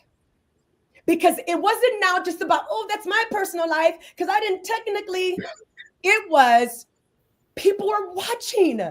People are garnering from what we do if we say we're leaders. And literally, the people who trusted me, thank God I haven't heard any outflow. They could have went a whole different direction, because if Dr. Kenesha, who says she's a leader, can do that, then, oh, it must be okay for me. Thank you, Dr. Gwen. Someone else lean in on that.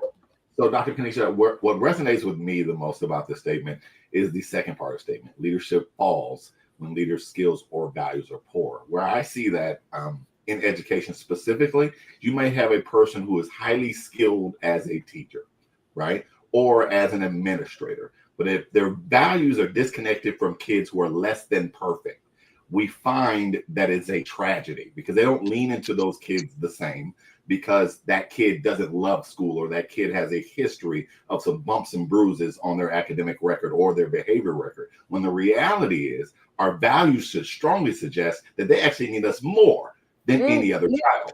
And so when we find that, you know, we have people around, whether that's in leadership or in teacher leadership, that are disconnected from those students, you find, you know, this continuum of failure. And that's tragic because they may be highly skilled, but that skill is only used on students who are quote unquote perfect or quote unquote compliant. And that's one of the tragedies that I see exist in education. Is something that we constantly have to fight against. Oh, beautiful, beautiful. I love that. If I could add to that, I love that, Dr. King. I've seen that. In leadership, we often dig into, well, what are our values? And going back to those values, and even as educators, as teachers, well, this is what we value. This is who we are. And really working with teams to be able to demonstrate, like, have they operationalized their values? They'll tell you their why is students, but what do their behaviors tell you? And so have we truly operationalized? Dr. Michelle, stop it. Say that again. Say that again. That's huge. They will tell you that their why is the students. They will tell you they are there for their students, but what do their behaviors tell you? Oh gosh. That's heavy, folks. It goes to what Dr. Gwen said. We say this is who we are, but our behaviors are misaligned. And I speak from experience. It's excruciating. It's excruciating as a person who lived like that. Because I really wanted to be like that on the inside, but my life was misaligned. But check this out. If the bottom didn't fall out, I could have still been struggling. So thank God I recovered. But how about we be more proactive, right? Isn't it the beauty? We can be proactive, control that dash. Mercy, go ahead and lean in on that for us. Yeah, for me, Kanisha, I say values really are the foundations of who we are, especially as leaders, because leadership is caught, not taught. It doesn't matter how much you teach or preach or tell your people that you're leading, that this is what you want or how you want it. They look at you and they observe you, and that is what they catch from you. And I say values is like what we are told that if you build on a weak foundation, if you don't have values, it's like building a house on sand. And when those tough times come, that's why we say you see the true leaders during a time of crisis. That's when you really know who the strong leaders are. And when that comes, if you're not grounded in values that are good values, then definitely things will fall apart from you. And I have an acronym that I say, you must first lead yourself. Fly. You want to fly. First lead yourself, because you cannot give what you do not have. You want to be able to first invest in yourself, and then you can be able to invest in other people. Yes. Thank you. I love that. I love that. So why did you become a leader? And this is just for the panel. Why did you become a leader? Because Dr. John C. Maxwell has a book called The 5 Levels of Leadership, and I'm not going to teach it. I love it. And for the Maxwell people that are watching, I don't teach it because it's not part of our curriculum. It's not licensed. Mercy had to put that in there. But as I discuss the principles, I won't discuss it. But sometimes people lead and they stay on level 1 for their entire leadership. What's level 1? It's called position leadership. I have that. I'm the brand new first female superintendent. I'm the this, I'm the that, I'm the that. I've got the corner office, and they remain at level 1 leadership. And can I be honest with you? Because people have to follow them. I lived at level 1 leadership for some time because that's what I thought was okay. I'm from the South. You say yes, ma'am, no, ma'am. You're told to jump how high? Right? There's no questioning of leadership. So my nature, my personality is a certain way. Then I grew up that way. So when I became a leader, I say, and I'm wondering why you're looking at me. Why aren't you not doing what so I came, but I was nice at the smile, right? So I thought I was living my best life. I'm like, you've been needing me your whole life, and was depending on title, position to get things done. But I looked over that more than I served the people. So thank goodness I'm way past that on most days. You want me to lie? I'm way past that on the majority of the days, but sometimes I see myself regress. And anytime you have to lean on, well, I'm the boss, it's an indication that your leadership may need a little bit of an up-leveling. Absolutely. Because leadership is influence, nothing more, nothing less. And sometimes the people in your team that has the most influence is not even a leader, but people follow them. So it's not about the title position. Somebody else, why did you become a leader? Jump in for me. Wow. I'd love maybe I could go first. Go ahead. Go ahead. A couple of days ago, I was speaking to somebody who asked me, Mercy, this leadership that you teach, why should we subscribe to it? Why should we be on it? Because they're running a family business like second or third generation. And she said, my father, when he started this business, he was the know-it-all. You know, he set the pace and he determined where things were going, and they happened. So why can't we be like that? Ooh. And my answer was that, you know, yes, they did that, and we know those things did happen. But, you know, there's been an evolution. In the 80s, it was about being managers. What are you managing? People, systems, and processes. And it was, we're in this box, we must fit into it. And if you don't, then you're an outlier, you're not part of this. And then from management, we went to leadership as we know it now, because leadership is all about motivating people. And when you motivate people, people do things. And, you know, you can be focusing whether you're running a business or a nonprofit. At the end of the day, there's a result you're looking for. And whether it's the bottom line or what that initiative is, the result, it's been done by people. And people are human beings, not human doings. And so you want to think about how are you going to motivate these people, see them for who they are, not what they do, you know. They come with everything in them. You know, you cannot isolate. In my days, I was in corporate for 20 years. And I know that time with management, we used to be told, leave your problems at the gate, you know, come to work, and then as you go home, you can pick your problems and go home with them. We know now there's mental well-being being stressed upon. We have 5 generations working in an organization, and we know the younger generations, millennials, the Gen Zs, are not going to be led through management or leadership. Now we're even going into coaching, because that is how you're going to be able to motivate them. So being a leader, why I decided to become a leader, is so that I can bring that difference out, help to equip people with the skills of how to become better, first for themselves, but secondly, for the teams they lead and how they lead them. Because as Papa John says, you can never outgrow your team. Your business will never outgrow you. You become a lead, and that's where things stop. So love it. I'll stop there. Love it, Mercy. Love. Someone else jump in on that. So I want to say that I was chosen because I didn't ask to be a leader, but I became a leader through my willingness to support. And so when I say chosen is first God, because everything that I do, it is no accident. It is there. It was there before the beginning of time. However, I had to come to the understanding. And when I came to the understanding of my leadership, is that my willingness was not to always be in the front. And even now, you know, I'm not always raising my hand to be the front person, because I'm trying to support someone else.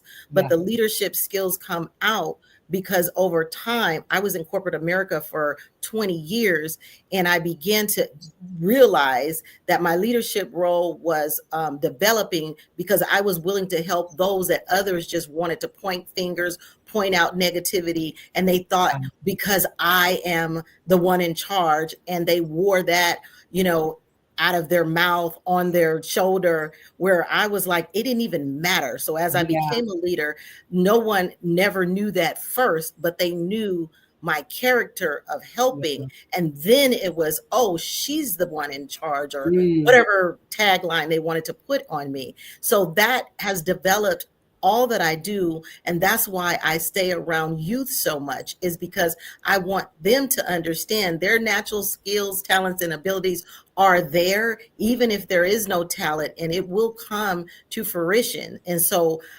you and I know that when you ask me, like, which title are we going to use, it is a running joke, because oftentimes I feel like I don't even know what to say, because it sounds like I'm making this up with all these different areas that I'm serving.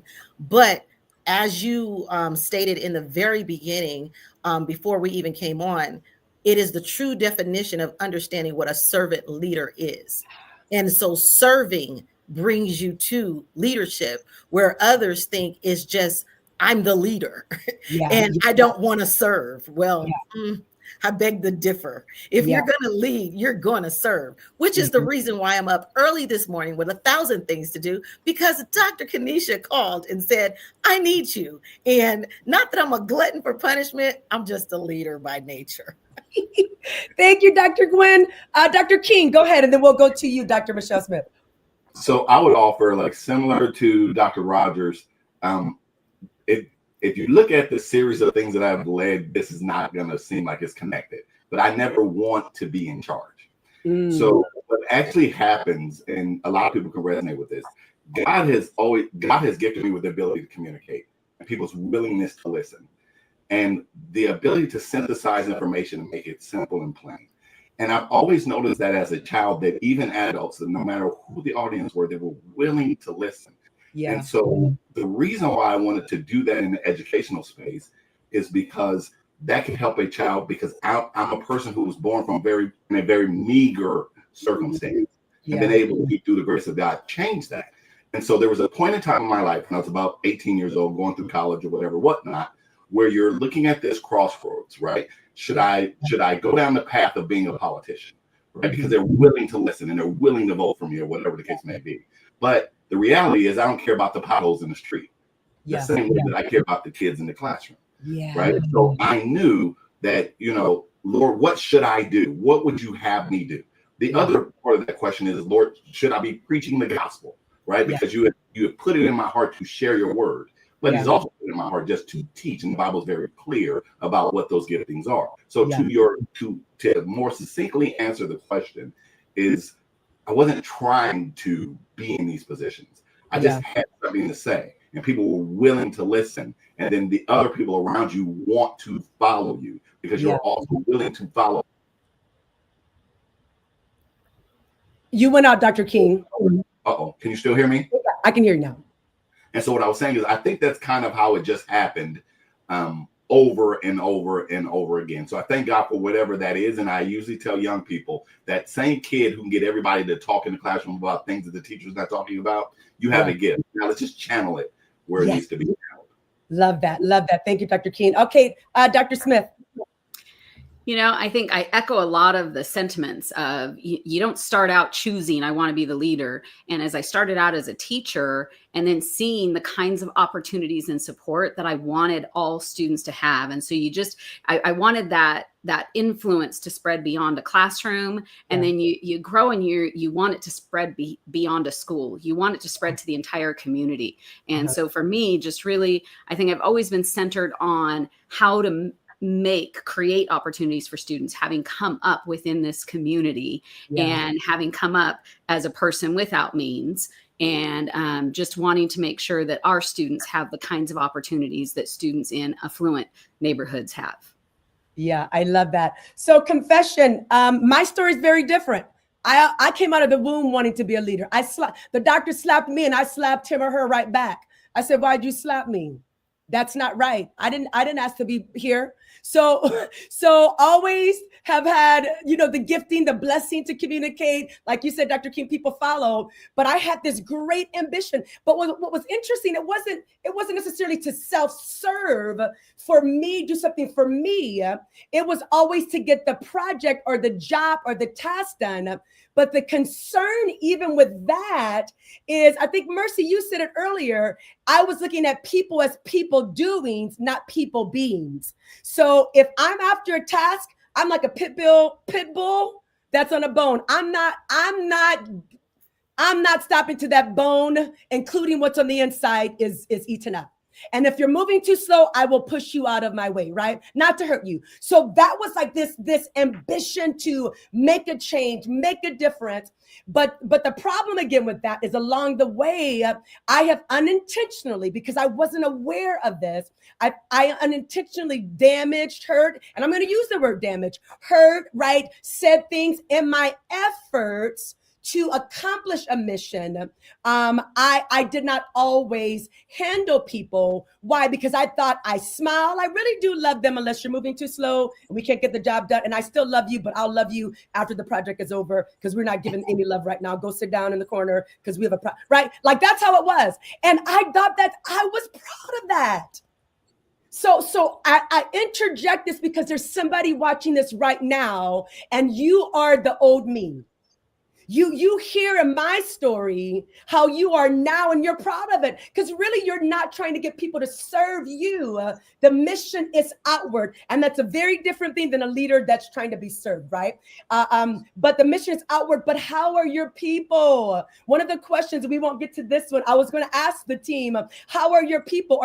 Are people better when they, as a result of your leadership, or are they worse?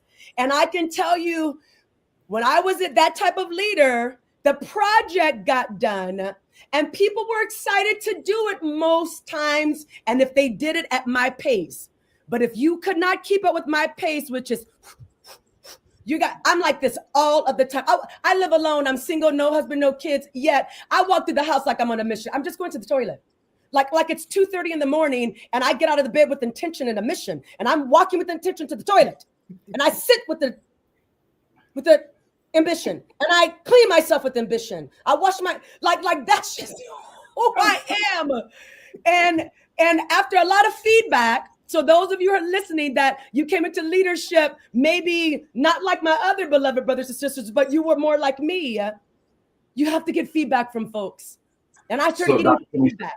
Can I add to that a little bit to kind of bring this together? So what you hear me saying is I wasn't trying to be a leader, but to the same trait that you have, I have. In terms of the pace, right? So like, for example, I used to celebrate that. I used to say the slow should get eaten by the lions, right? Just being 100% honest. The slow should get eaten by the lions. I used to celebrate that. But there was a point in time where I realized that my job wasn't simply just to get the task done, but also to build the people to where if I'm not there, the task still gets done. Stop. Wait. That's heavy. Say it again. That's major. What I was saying, there was a point in time where I realized that pace wasn't just all of it. It was, I had to ensure that I was building the leaders that if I weren't there, the task still got done with the same level of efficacy. The other part of that was also, I clearly understood as we were trying to get these things done, that there's other ideas besides the ones going on between my ears that may be better. And I'm better if I listen more.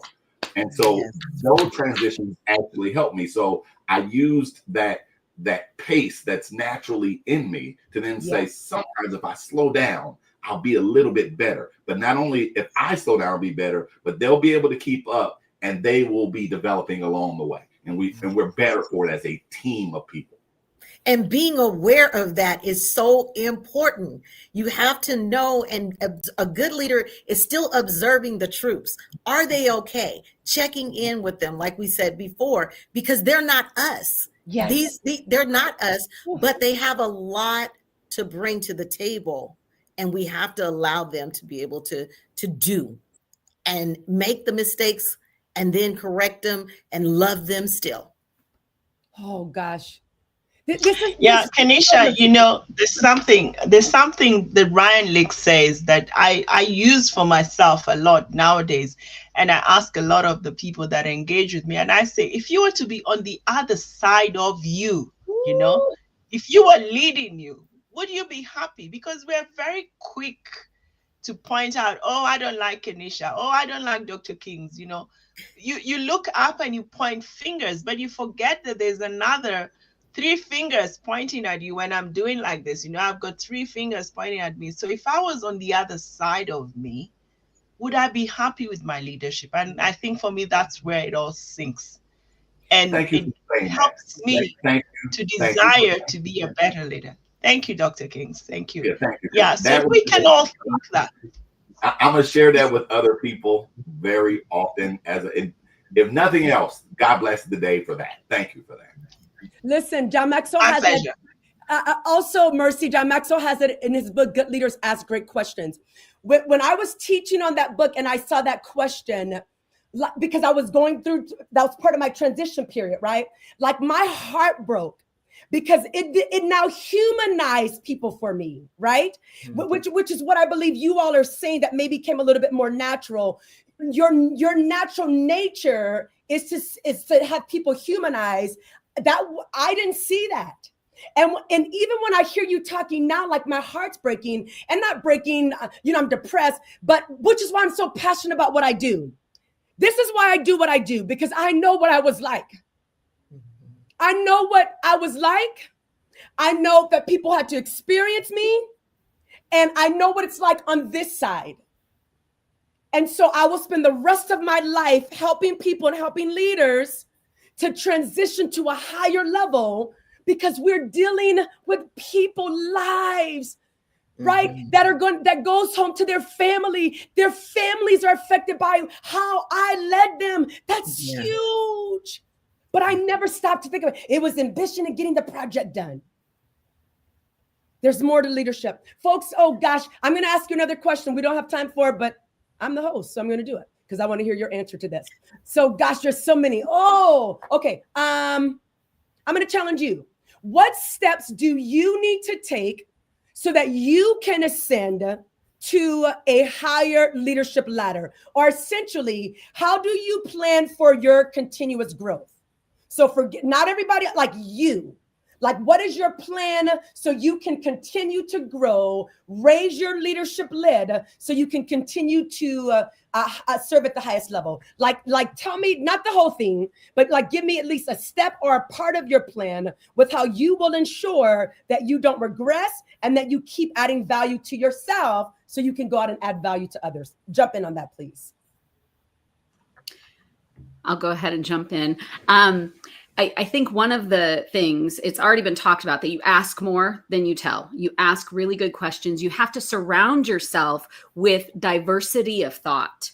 And you have to be willing to listen to people who are not like you. They may not stand for exactly the same things as you, but if you surround yourself with just people just like you, you're not going to grow.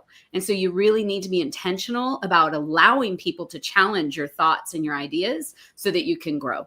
And then the other thing is you've got to make time to read, make time to feed yourself and feed your leadership, make time to study and grow and really be the learner that we're trying to encourage others to be. So what I hear you saying is your strategy that you're intentional about is you intentionally to listen. And then John Maxwell teaches us, not only do we do that with intentionally, he says to his team, I know I'm missing something. What question should I have asked that I don't even have the capacity to know to ask?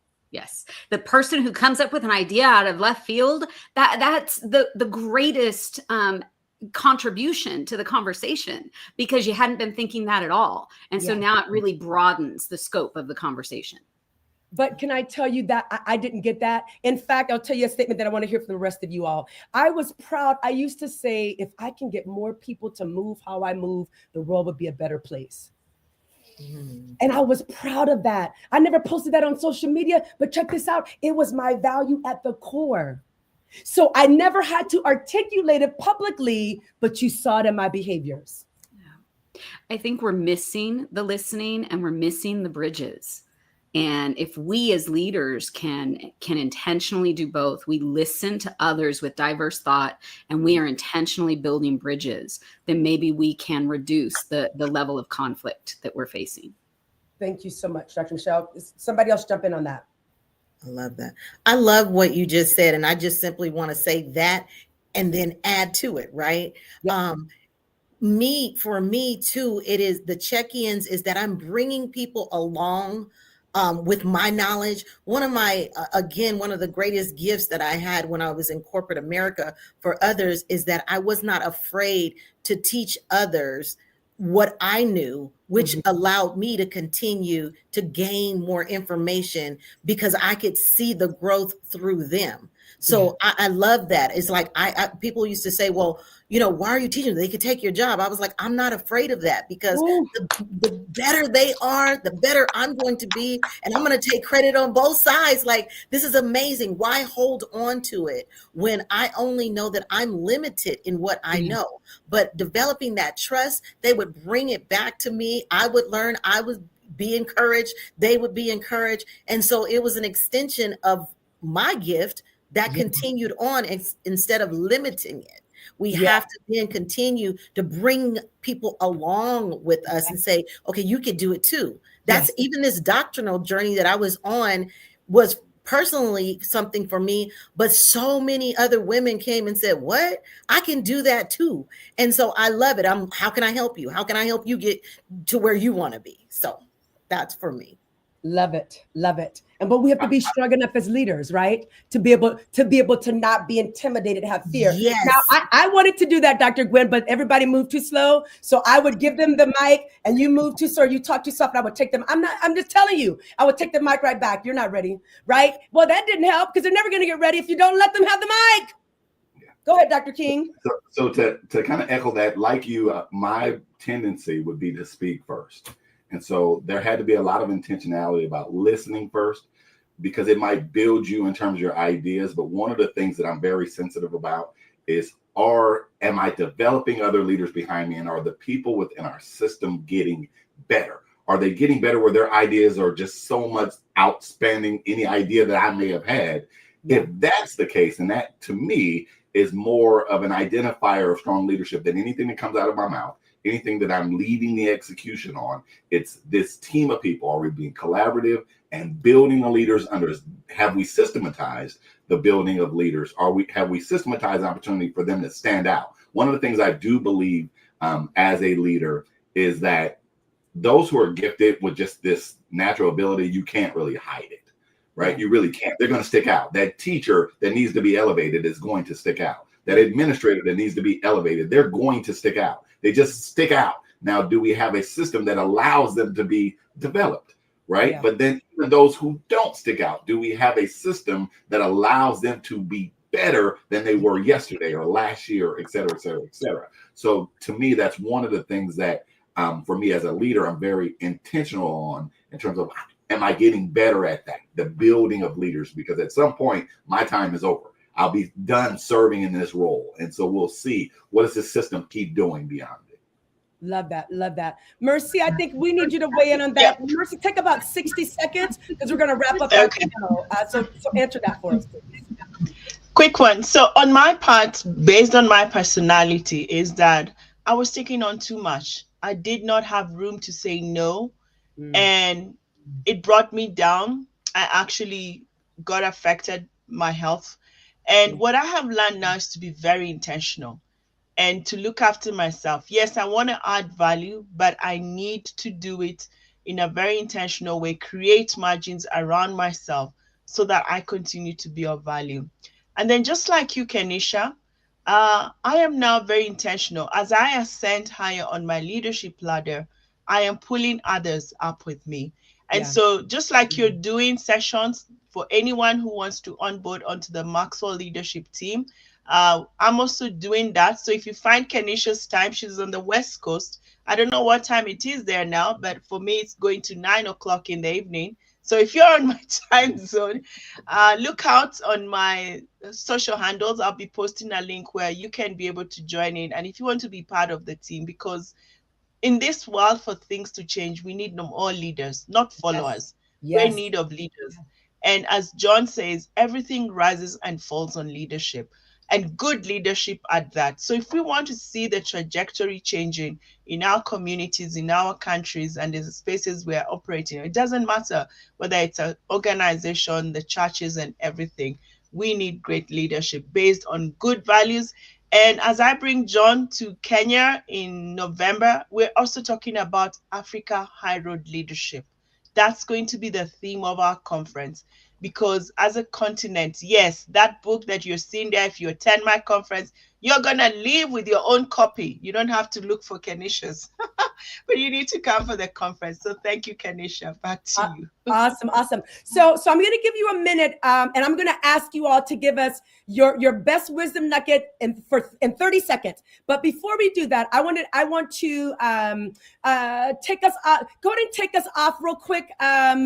And leave me on media team, and then I'll bring them back on. So be thinking 30 seconds, your leadership nugget. So one way that you can support a vision to be a high road leader is my company is giving away free books, and we want to have that in the background of media team we are giving away free books to over 65 schools in the high desert. So that is actually going to happen on November 7th. But right now we are doing a pledge. So if you want to jump in, be a high road leader, support this vision, then go ahead and scan that QR code. Again, we're giving away to over 65 elementary schools free books to all of their libraries. But guess what? It takes cash to care. So you can scan that QR code, go to my website, and you may say, how many people work in your company right now? Me. So when I had this vision, I was willing to put my own money up because I promise you on November 7th, every one of those 65 schools in my area will have new library books. Superintendents will be there, but I'm opening this up and extending it to you so you can jump in. You can get in on sewing and investing. Why? Because literacy matters. So again, that'll be on my website, but that's the code. Right now, we're not paying anything. All you're doing is pledging. It takes a minimum of about $500 per library so that we can resource them with at least a class set of books. It's a start. It's not where we're going to end, but it is a start. And that is going to happen this year, November 7th. But we need those pledges because we're going to open up the actual donation window next week. And I wanted to make sure that our educators on here heard that in case you want to jump in and be a part of that, or organizations that wants to give towards that. All right, let's bring our panel back on. We can take that off. Bring our panel back on. Give us your 30-second nugget, and I mean 30 seconds, so we can get to our next speaker. So Dr. Michelle, go ahead and give us your nugget. Okay, first off, be authentic. Bring your real self to the job. You are the person that was hired to do the job. Be yourself. Don't tell people what you stand for. Show them what you stand for. And be a listener. Remember that communicating is listening. Be a co-creator with your team. Be a motivator. Be a multiplier. Love it. Love it, Dr. Michelle. Thank you. Let's go, Dr. Derek King. And we can't hear you, Dr. King. Nope. Let's go to Mercy, then we'll come back to you, Dr. King. Mercy, 30 seconds, girl. Yeah, what I would like to say as a parting shot is that we all were created for a purpose. It's an echo. Can you hear me? Can you hear me now? Yeah, it was an echo in the background. All right. I was saying we were all created for a purpose, and there's somebody out there waiting to hear you because you want to make a difference. So go out there, make that difference, and be the person that you were created to be, because that is the only way that you're going to complete that dash that Kanisha was talking about. And go do it because you can. Thank you. Awesome. Dr. King, let's try you again, my friend. Can you hear me now? Yes. Can you hear me now? Oh, perfect. Yes. I don't know what happened, but God bless it. I would offer, understand that you can change the world around you. And that in changing that world, sometimes you don't have to reinvent the wheel. Go out there and listen and learn from other people and just start executing that. And as you execute that, you'll sprinkle in some of you along the way. And so I think if you do that, you're going to have a great impact on your surroundings. Beautiful. And let's end Dr. Gwen Dowdy Rogers, the president of the Board of Education in the largest county in the entire US of A. Give us your 30-second nugget. Model your leadership skills because someone is always watching you. And don't be offended that they're watching you, and be the best leader you can be. Awesome. Thank you so much, panel. I absolutely adore each of you. Thank you for adding value to this group, and I absolutely love you. Thank you so much. All right, folks, I hope that your hearts are on fire. Amazing content, amazing bits of nugget. And again, I just want to invite you, if you're interested in joining this, my company, we're giving away to 65 elementary school libraries free books. So go ahead, you can scan that QR code.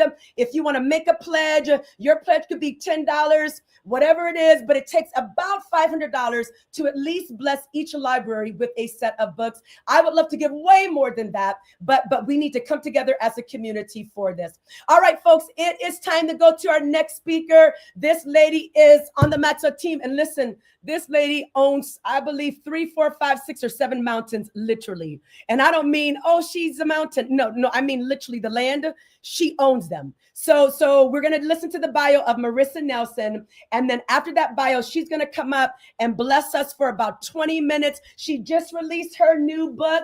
I was just with her maybe 2 weeks ago. Live Life Rich. Why? Because it takes cash to care, leaders. If we're going to really serve this community, then we have to, can't ask them, hey, can you pay my light bill?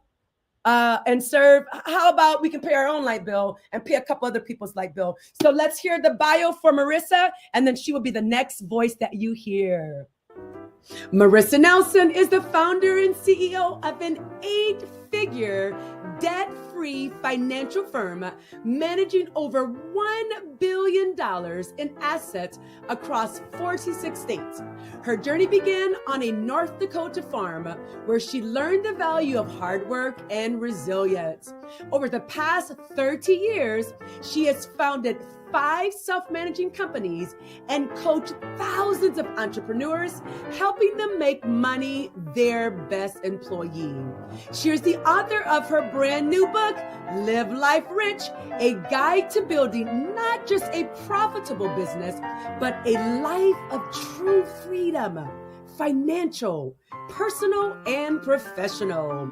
In the book, Marissa shares her proven framework for setting a clear vision, making money your best employee, opening new opportunities, eliminating tax burdens, and creating a legacy that lasts. Beyond business, Marissa is a global impact leader. She co-founded the Foundation of Latin America, building sewing schools for women in Costa Rica, developing sustainable energy projects, and dedicating herself to eliminating poverty through entrepreneurship. A mother, grandmother, and visionary leader, Marissa lives in St. Petersburg, Florida, raising her family while continuing to inspire, educate, and lead. For more information, visit marissanelson.com, MarissaNehlsen.com. Without further ado, welcome my friend, Marissa Nelson. Hello. We are so excited to be in the house today with you. Thank you for allowing me to be here with you. Dr. Kanisha, you are blowing the socks off of this panel today. Amazing. I've got some things to share with you, so we're going to bring that right up on the screen. Get your phones ready, get your cameras ready, because I've got some things for you today that are free takeaways. I want you to be able to apply and really transform with the information I'm going to give you today. We want to have transformational experiences as leaders. We want to transform people around us. We want to transform ourselves. And for me, that's really about building a guide to a rich life. Your life, your leadership, and your legacy, these things matter. Now, here's what I believe. I believe the world needs you rich. The world needs you rich in all areas of your life. We're going to talk a little bit more about that and how that can make a difference and an impact in your communities, in your opportunities around you, in your families, in your churches, wherever you live, wherever you've been planted in the world. I believe that there is opportunity for you to grow and become the very best version of yourself. As a Maxwell leadership trainer, speaker, coach, for many years, I've been with this team since 2014, and I want to get to know you a little bit.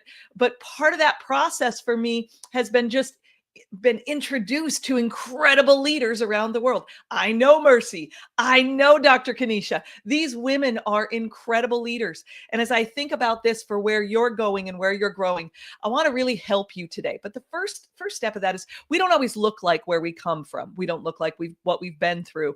I grew up on a farm in North Dakota. I'm that like strapping kid that's hanging out of the very top of that combine. If you don't know what that is, that's a combine. It goes through the fields and harvests the grain. There were 8 kids in our family, and we grew up really, really poor in a substantially abusive household. And my mother, who is one of the greatest humans of all time, she is an absolute goat, the greatest of all time moms. She took us out of that really incredible transformational time in my life where I learned to face my giants. I learned what it looks like when there isn't good leadership in your home. And she brought us to town. We moved off that farm and we moved into the trailer courts in the big city. And my mom and 8 kids, we learned in this space how to go from victims to victorious. Now we didn't have wealth. We didn't have money. We didn't come from that.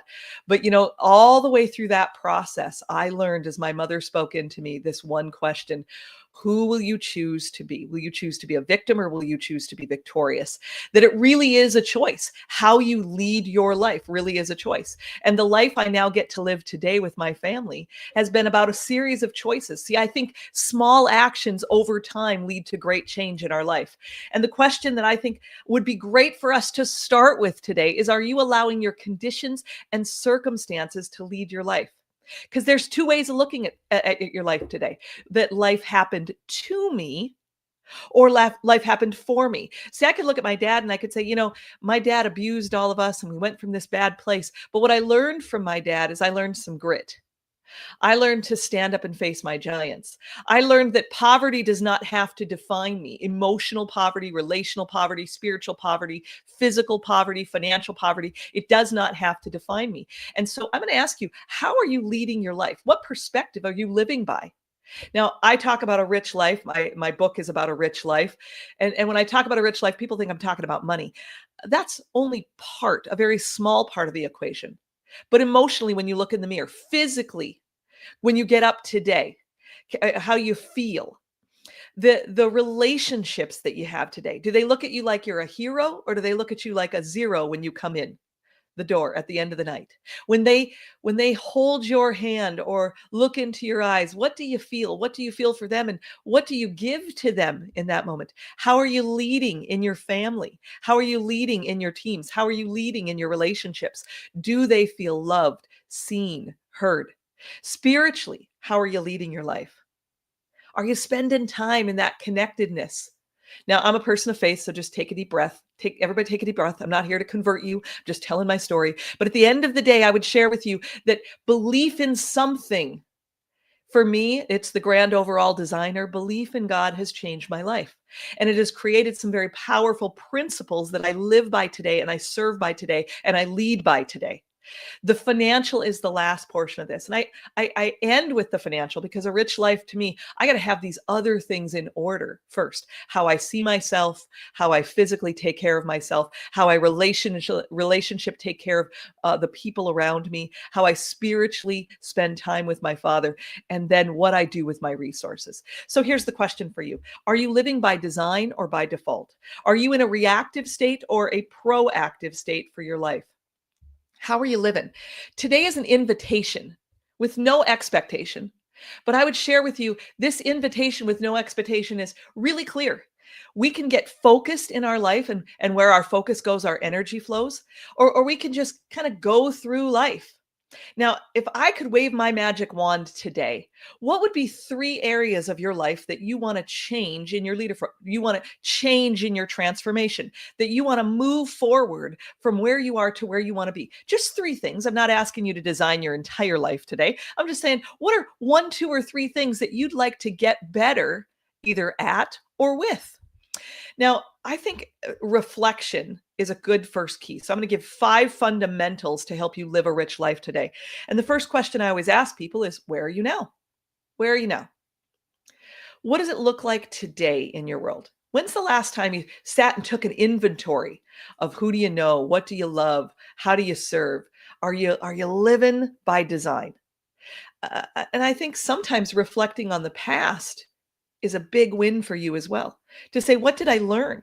What did I find as part of that? So if you download this free workbook that I have with you today, there's a download. It's in the chat right now. You want to get that download because all the way through my time with you, I've got packed full. And this is for Dr. Kenesha only. Let me just tell you, because I would not have done this for just anybody. And the reason I share that with you is because these are the types of things that I teach daily in all-day workshops and times together with my people. And this is extremely valuable when you spend the time and you invest the time in you. And so there's three really parts that you want to assess with that. What did you learn from your past? Where are you now? And where do you want to go and grow? And writing it down will help you lead your life. You will be a better leader. Personally, professionally, financially, emotionally, relationally. Just take one thing and begin to focus on that one thing, because what we focus on is what we will move the needle on. Now, my dear friend, Valerie Burton, she is part of the Maxwell leadership team. She has an incredible resource that I took many years ago, and I do this twice a year. And it's really just a quick assessment that you can do. I know you can do this with Dr. Kenesha. So if you're on this call today, you definitely want to reach out to her and do this with her. Relationships, work, finance, your perspective on where you're at with your health, your physical health, your environments, your spiritual life. Getting a real close look at where am I now is key. The second thing that I would share with you is your vision, your purpose, and your goals.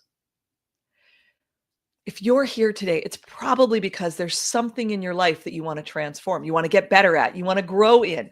And when I talk about growing in those things, our vision, our purpose, and our goals are over here. Our dreams fulfilled are over here. But the plan in the middle is the key. And that comes from really being able to answer 5 core questions. Now, this has been my superpower in literally building 6 self-managing companies today. Now, Kenesha was so funny. Dr. Kenesha says she owns like, I don't know how many mountains. I actually, for the record, I own 3 mountains in Costa Rica. But that process came from having a plan. The vision, the purpose, and goals over here that God had given me, and the dreams fulfilled over here came from being able to really fully answer these 5 core questions: the why, the what, the who, the how, and the when. Now, I've got a worksheet to help you do this. So you focus on one thing. Why do you want to do this? Why must you do it? What needs to be done? Who can help you accomplish this? How comes from the who. Collectively, we just listened to a whole panel of leaders talking about how they wanted to grow the teams around them, how they wanted to grow the leaders. And the most valuable thing I see about transformation in leadership today is not how great you are, but how great the people are that stand on your shoulders, how you lift them, how you support them, how you elevate them, how you educate, empower, and equip them. See, the why, what, who, how, when gives you a defining way to move forward with you, your teams, your community, your church, your businesses today. I believe our businesses today are the answers to our problems. As an entrepreneur, for many, many years, for 33 years. And I know what you're thinking. There's no way that girl could be that old. Yes. And yes. After 33 years, I've learned that the why, what, who, how, when, this is the most powerful thing I can help you do right now. Because Jim Rohn said it best. He said, all good men and women must take responsibility to create legacies that will take the next generation to a level we could only imagine. We've just heard from a panel of many educators that are taking the next generation to a place that we could only imagine, because we're pouring leadership into them. We're pouring growth. We're pouring opportunities into them. We're pouring encouragement into them. And so when you think about your life today, I want you to consider the cost. Take just a moment and consider the cost. What will it cost you, your spouse, your family, the next generation? What will it cost you in time, energy, and money if you don't define what's really important to you, what you were put on this planet to do? Now, I believe part of that process is also that we must take time to design our futures. We must plan to plan. When we plan to plan, we begin with the end in mind. We see that compelling future. We see that thing that we want to have happen. We see that change in our community. We see that problem that we can solve. We see that thing that just niggles at us or ticks us off, makes us crazy. And we say, you know what? Enough is enough. We are going to make a change. We are going to go take some territory. We are going to go take it back from the enemy of our soul who took from our communities, who took from our families, who took from us. And we're going to be leaders, and we're going to lead from the front, and we're going to make a decision that, for me, I want to share just a quick story about. We're going to make a decision that no matter what happens in our future, we will never waste a day. So it was 2015. I got a call from my fiance at the time. He said, he lived in his house, I lived in mine. He said, babe, I can't walk. And I said, what? You can't walk? Now keep in mind, he is 6'3", built like a brick house, ex-Army Ranger, perfect health, and he can't walk. So I rush over to his house. I see this man laying on the floor. James was his name. And I strap him onto my back. I get to the ER, and a few hours later, they say he is full of cancer. And for the next 3 months, I spent 3 months sleeping in a hospital chair next to James in Minneapolis, about 8 hours away from my home in North Dakota. And as I slept in that hospital chair, I learned many, many things about how to lead. He was a leader. He was an ex-Army Ranger who had served his country, and most of the people in his unit have passed already from cancer. And I would tell you what I learned from James was probably the best Christmas gift I could ever get, and one of the best gifts other than my salvation that I've ever received. And it happened on Christmas Day of 2015. James had asked me to take him home because after 3 months of day in and day out of the worst cancer ever, he was head to toe with cancer, lit up like a Christmas tree. He said, baby, you keep praying for a miracle. I'm crying. I'm praying over him. And I said, baby, you keep praying for a miracle. But you have to understand, I already got my miracle the day that I got you. I found my faith in Jesus. I know where I'm going. And I need you to make me a promise today. I need you to make me a promise that you will never waste a day, that you will get up and you will live. You will live every day and you will never waste a day. And it has been the thing that I've been doing ever since. Because a few weeks later, I held this man in my arms as he took his last breath. And I remember that moment saying to myself, I will keep my promise. And it has led me all over the world to help change the world.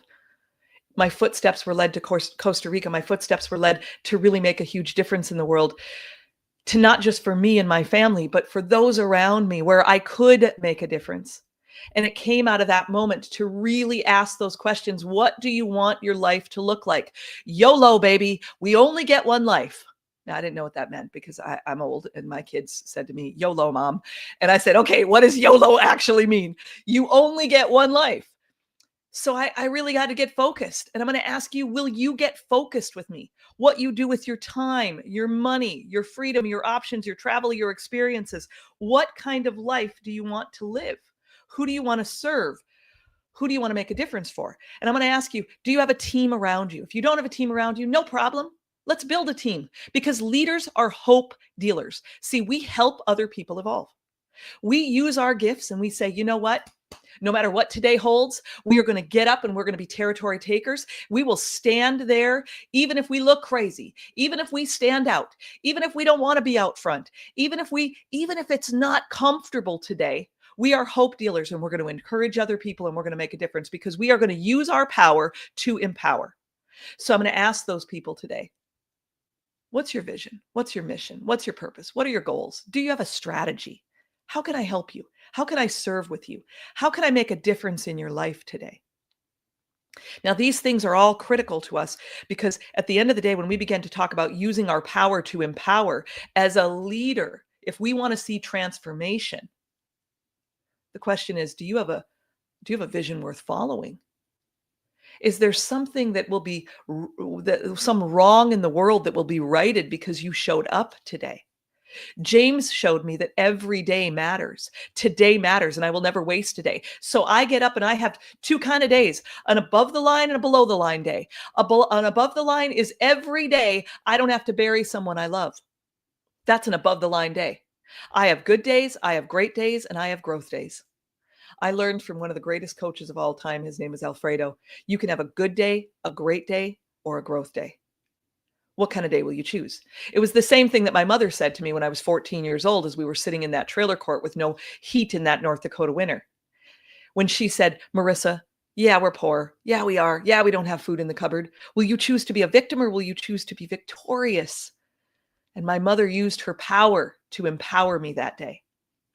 Now, I love the power of questions, coaching questions. It's one of the things that I find that is so extremely amazing about the Maxwell leadership team. You know, I've recently taken a position with them as the new financial mentor for Maxwell Leadership Worldwide. And we are equipping our coaches today to not only monetize, but mobilize their mission. Because as Kanisha was talking about, it's going to take some cash. We need to solve some problems in the world. We need to make those books happen for those schools. If it's $500 a school, how many kids are waiting for us to solve that problem? How many women in sex slavery and kids in sex slavery today that are enslaved in these situations are waiting? And we are the answer to their prayer. How many problems within your community, or maybe even your home, paying your light bill, are based on the questions we ask ourselves, the questions we ask the people who we lead, and the questions that we ask those who lead us, right? So as you begin to think about this, I want to give you a couple of pieces on this, because when they are seen and heard, you can become an unstoppable team. So when you ask these right questions, I've got some things for you here in just a minute that are coming up, and you're going to have those powerful questions as a tool for your toolbox when you leave here today. There are six steps and 6 strategies to leading and connecting with people. Now take deep breaths. You don't have to write this all down really quickly. Take a breath. I'm going to give all of this to you today. What are the questions you want to ask? Are you listening closely? What does that look like? Can we identify who are those partners around us? Can we identify how do we deal with the patterns in our world and change those patterns if they are belief systems that are holding us back? Challenging that thinking, and then encouraging us to focus on the future, encouraging us to focus on a solution, not just the problem, but a solution. Now, part of life for me has always been about navigating change. Life happens to us, not, and many times we look at that and we say, well, how do I deal with that today? This is my 5-step strategy for how to dealing with life's challenges, so that life doesn't happen to you, it happens for you, and you can harvest the good.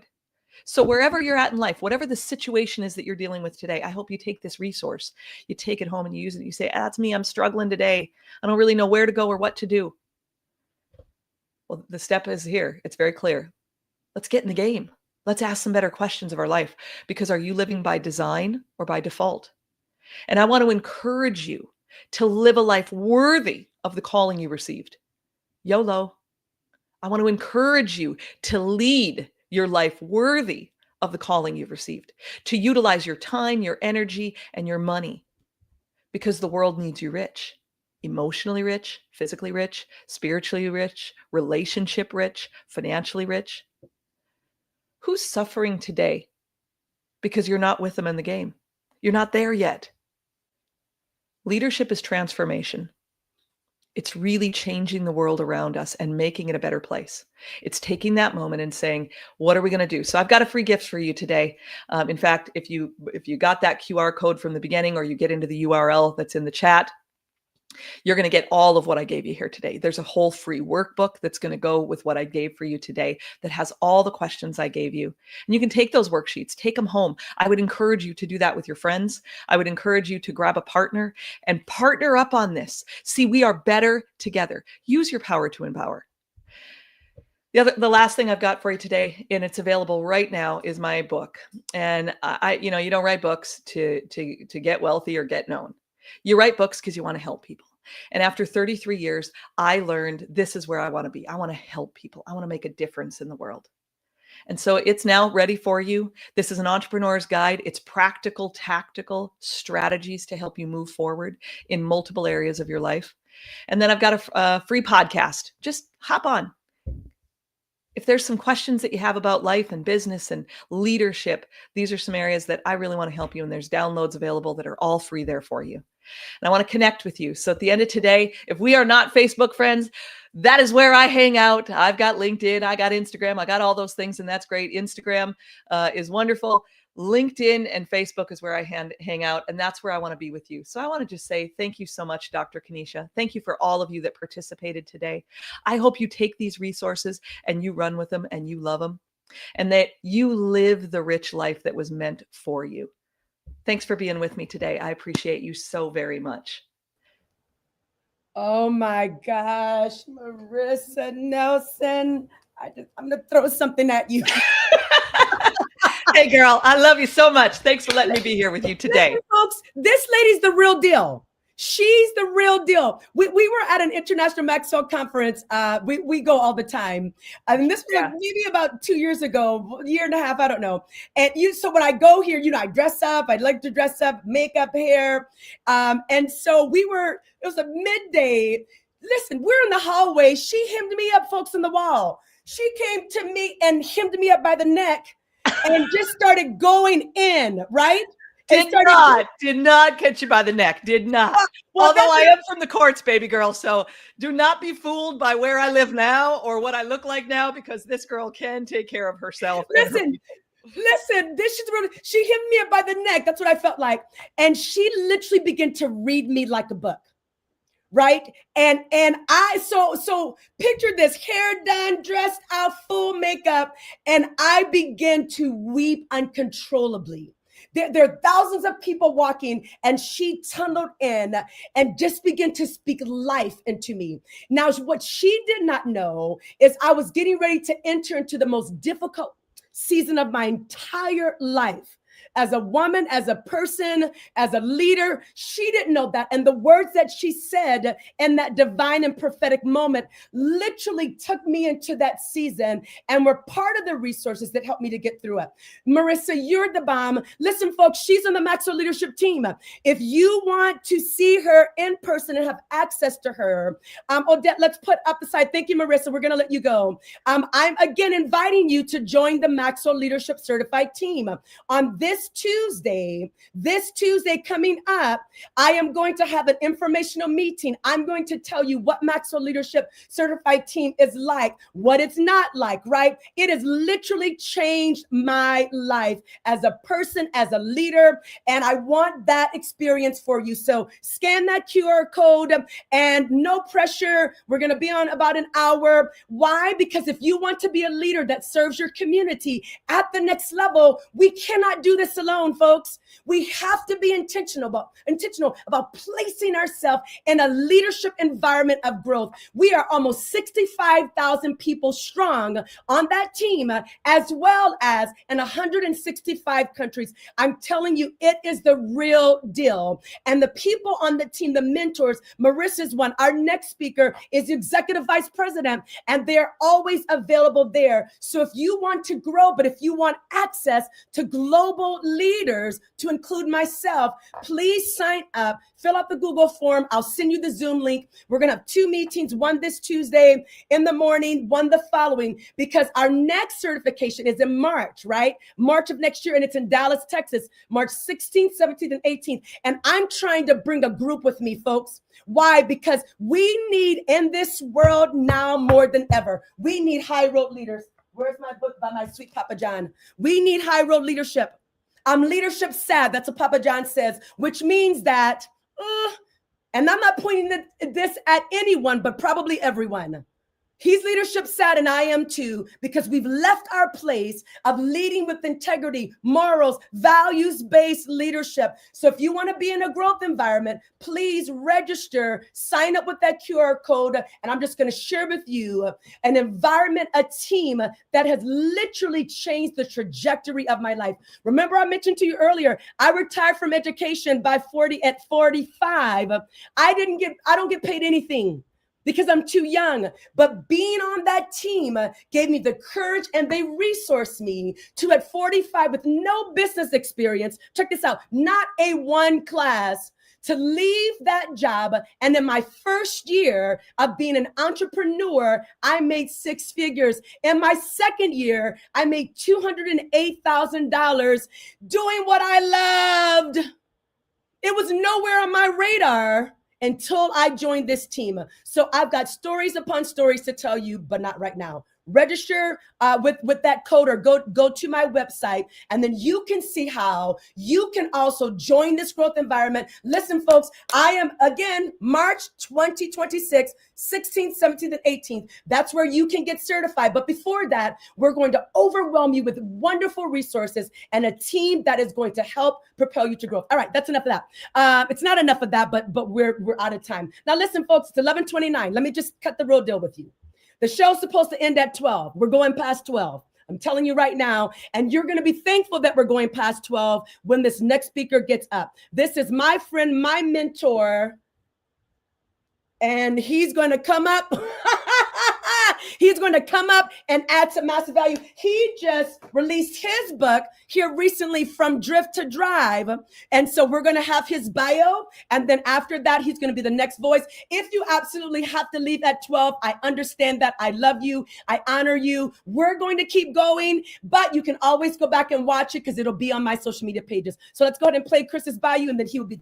Chris Robinson is the Executive Vice President of Maxwell Leadership and author of From Drift to Drive, his brand new book, where he spearheads the global expansion of the Maxwell Leadership Certified Team, the premier community of coaches, speakers, and leadership trainers developed by the internationally renowned Dr. John C. Maxwell. As an accomplished executive and expert in leadership development, Chris combines his extensive business acumen with a passion for empowering others to reach their highest potential. As a seasoned executive and leadership expert working alongside of Dr. John C. Maxwell, Chris has observed the subtle ways success can erode drive and potential in even the most accomplished individuals. His dynamic speaking style and authentic approach to leadership development have made him particularly attuned to the warning signs of success-induced complacency that he addresses in this book. With over 2 decades of experience in leadership, Chris has been instrumental in equipping thousands of leaders across diverse industries with the mindset and skills needed to make a meaningful impact. His work with diverse industries and leaders at various stages of their journey has equipped him with unique perspectives on how to transform comfortable success into sustained excellence. A lifelong learner and dedicated coach, Chris embodies the principles he teaches about continuous growth and purposeful engagement. His commitment to helping others maximize their potential while avoiding the pitfalls of success makes him the ideal guide for accomplished professionals seeking to break free from the comfortable trap of satisfactory achievement. Listen, ladies and gentlemen, this is my coach, one of my mentors on the Maxwell team. You know how much I love Papa John and the team, but this guy is running the ball. I have seen him in action. He is absolutely amazing. Please help me to welcome up our next speaker, Chris Robinson. Hey, Dr. Kadisha. Love it. Hey, what an honor and privilege to be here with you today. It's so excited to see everything that you're doing inside this community. It's truly amazing. And I absolutely love what you're doing with the school. So thank you for adding value to people. Now, real quick, Kanisha, can you hear me there? Just want to make sure that we're loud and clear. Oh, there we go. There we go. All right. Dr. Kanisha, are you there? Uh-oh. Awesome. There we go.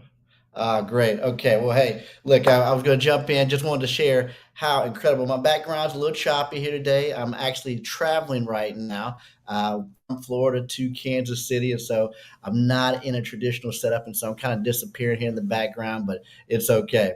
Well, again, so excited, Kenesha, for everything that you're doing, and I want to make sure that I add value to your group here today. But first and foremost, I want to see real quick in the chat, how many of you said, yes, I want to give and help out with the schools? I want to give and help out with the schools. If anybody did so, put that in the chat. Just put yes, I did.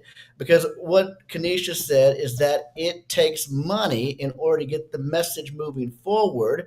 And I want you to take action, jump in and help on that. The speakers that she has on here today are professional speakers coming in to add value to you.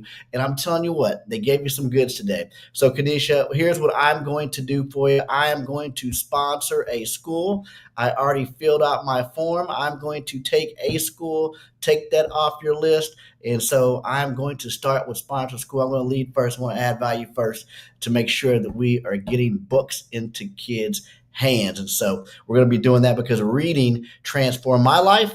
And I know what it could do, not only for children, but for you from this day moving forward. So let's dive into it. I got a little bit of time here. I've got about 25 minutes here, and I want to add value to you today. So I hope that you have a pen. I hope that you have a piece of paper, because I'm going to give you a lot of information in a short amount of time. But I promise you, you're going to walk off of here with things that you can apply to your life today. I'll start with this. From Benjamin Mays, he says, the tragedy in life is not found in failure, but complacency. Not in doing too much, but too little. Not in living above your means, but below your capacity. It's not failure, but aiming too low. That's life's greatest tragedy. It's complacency. You see, when I began to write the book, From Drift to Drive, we were looking at what was the problem that I was really trying to solve for an individual. And when we began to contemplate what are the things that we could tackle for individuals, we came across and started with underperformance. That's where Drift to Drive really started. Is I really wanted to help people perform better on their jobs, in their careers, in their relationships, in their families. But we kept coming back. It's not underperformance.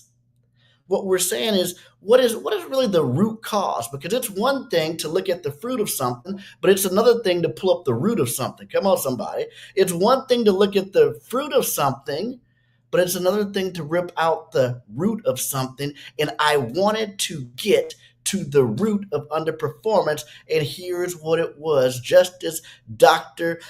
Benjamin Mays says, the root of underperformance is complacency.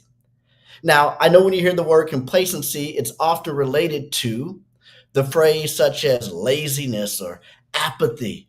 But no, I'm not talking about laziness or apathy. I'm talking about success-induced complacency.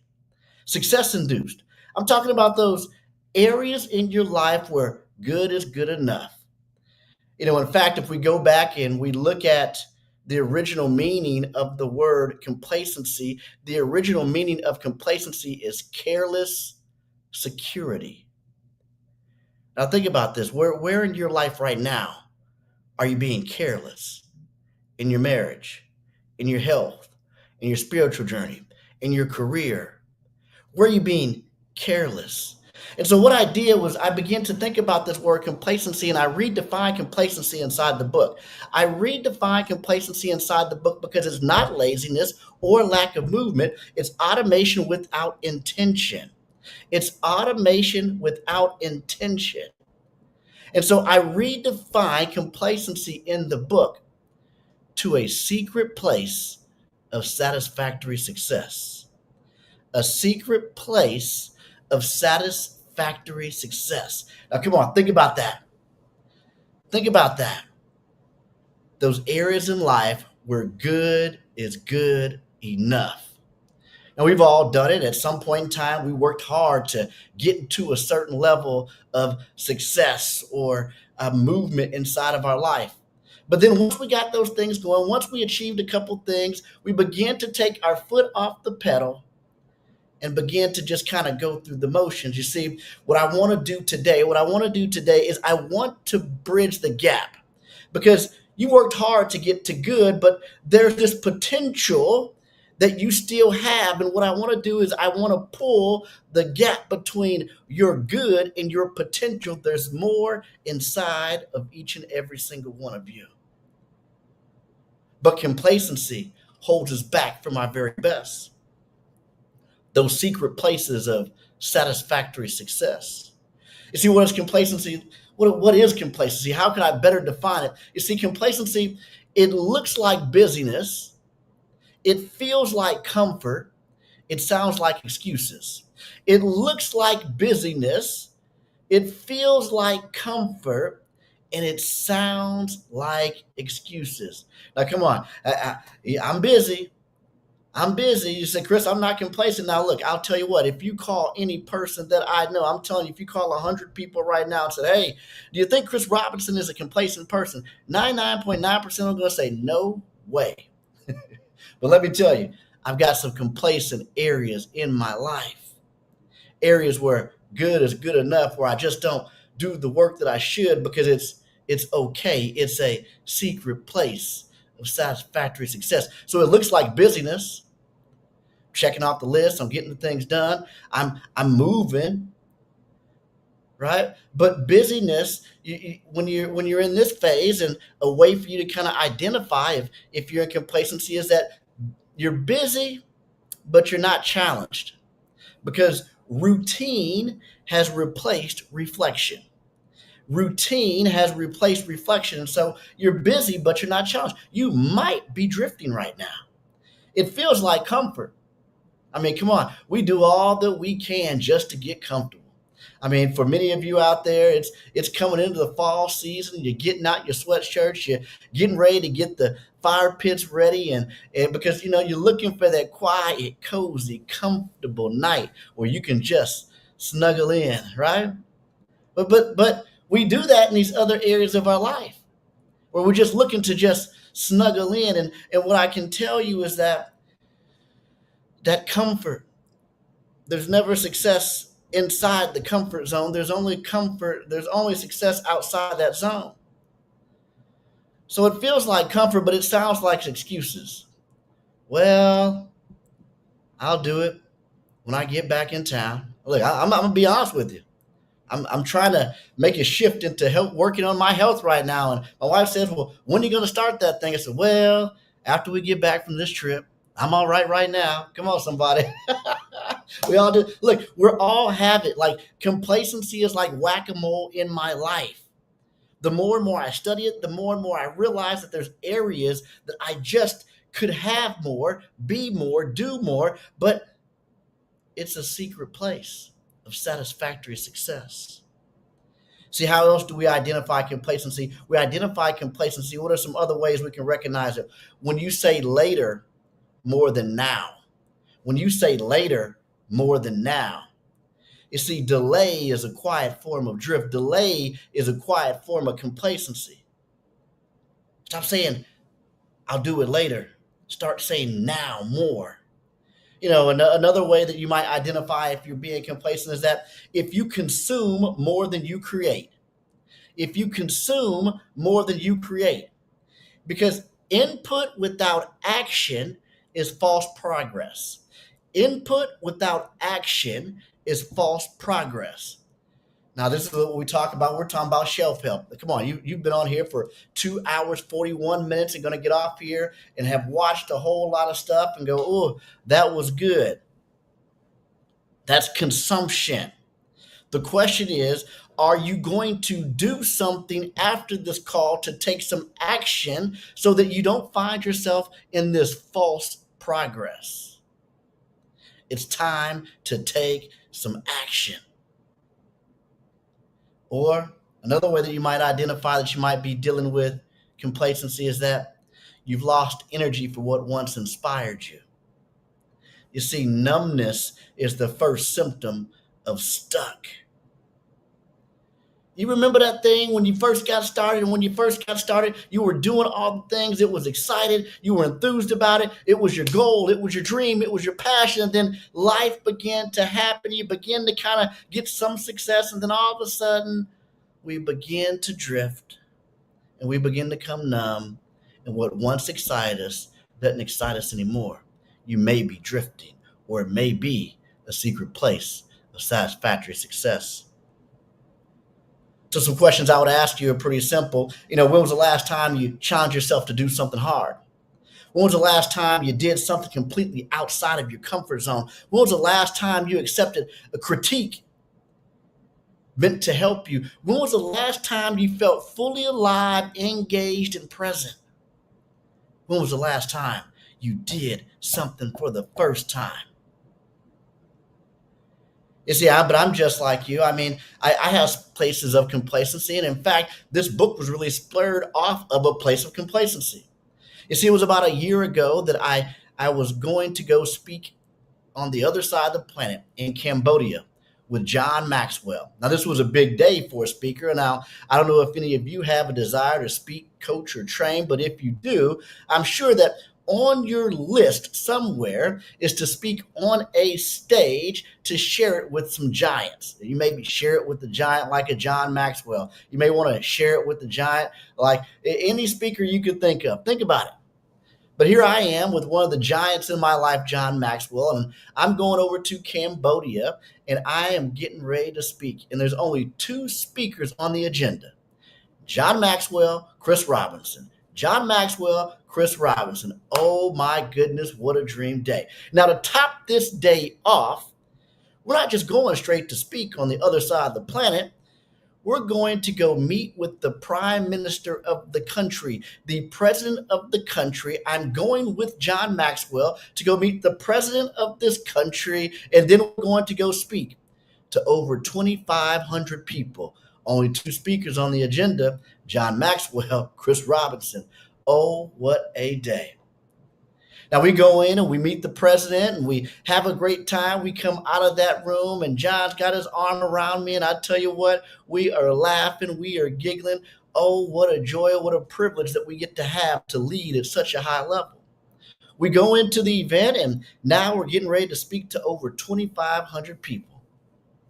It's my time. I'm up. Well, I get up on stage and now I'm speaking in this other country with an interpreter. Now, typically when I speak in another country, there's an interpreter that may have headphones on and it's live interpretation. But sometimes when you go to another country and speak, it's stop and go. It means in one moment I'll say a couple sentences. Then the interpreter will say a couple sentences. Then I say the next set of sentences, and it's stop and go. Well, this was a stop and go translation, and I had never heard this language before. It's okay. I adjusted to it when I was on stage, and it kind of got a rhythm going throughout the presentation. Then the next thing that happens as a speaker is that I had a PowerPoint presentation, and the PowerPoint wasn't working properly. The remote wasn't sliding, advancing the slides, and it was getting a little choppy, but no big deal. I'm a pro. I keep moving through it. But then when the slides finally come up, they typically have the slides split into 2 different screens. They have the English language on one slide deck and then the native language on another slide deck, and they're separate. But inside of this particular language in this country, their language must go on top of any other language. And so now it looked like somebody had took my slides, placed it on the ground, took a Scrabble board with all the letters, threw them up in the air, and dropped them on my slides. That's how my slides look, okay? But it's no big deal. I'm a pro. I'm keeping on moving through. And I went through that presentation. I delivered well. And at the end of it, I come off stage and I begin to shake hands, and it was great. People told me how great it was, how I impacted them, how it just was just what they needed, and it was awesome. But then I had the opportunity to go with John just a little bit afterwards, and we go to dinner with probably about 5 other people. And I'm feeling pretty good. I just met the president, just spoke on stage in front of 2,500 people, had a line of people that said, hey, that was awesome, that was impacted. But now I've got an opportunity to learn from my mentor. I'm sitting down with my notepad and my pen, and I've got it out, and I say, John, let me ask you a couple questions. You haven't seen me speak in a little while. Would you give me a little bit of feedback on my presentation today? Well, John obliged. He not only gave me one thing, two things, three things, four things, five things, six things, seven things. The list goes on. Now, he was giving me so much great feedback that the table thought that it was a brainstorming session, so they began to jump in and give feedback too. Now, my notepad is full of all the things that I could do differently to improve as a communicator. Now, in that moment, I can only do one thing, and I can only say two words: thank you. So I go back that night and I sit down with all of the things that are on this list. And when I look at this list, here's what I realized. There was not one thing on that list that I did not know or that I did not know how to do.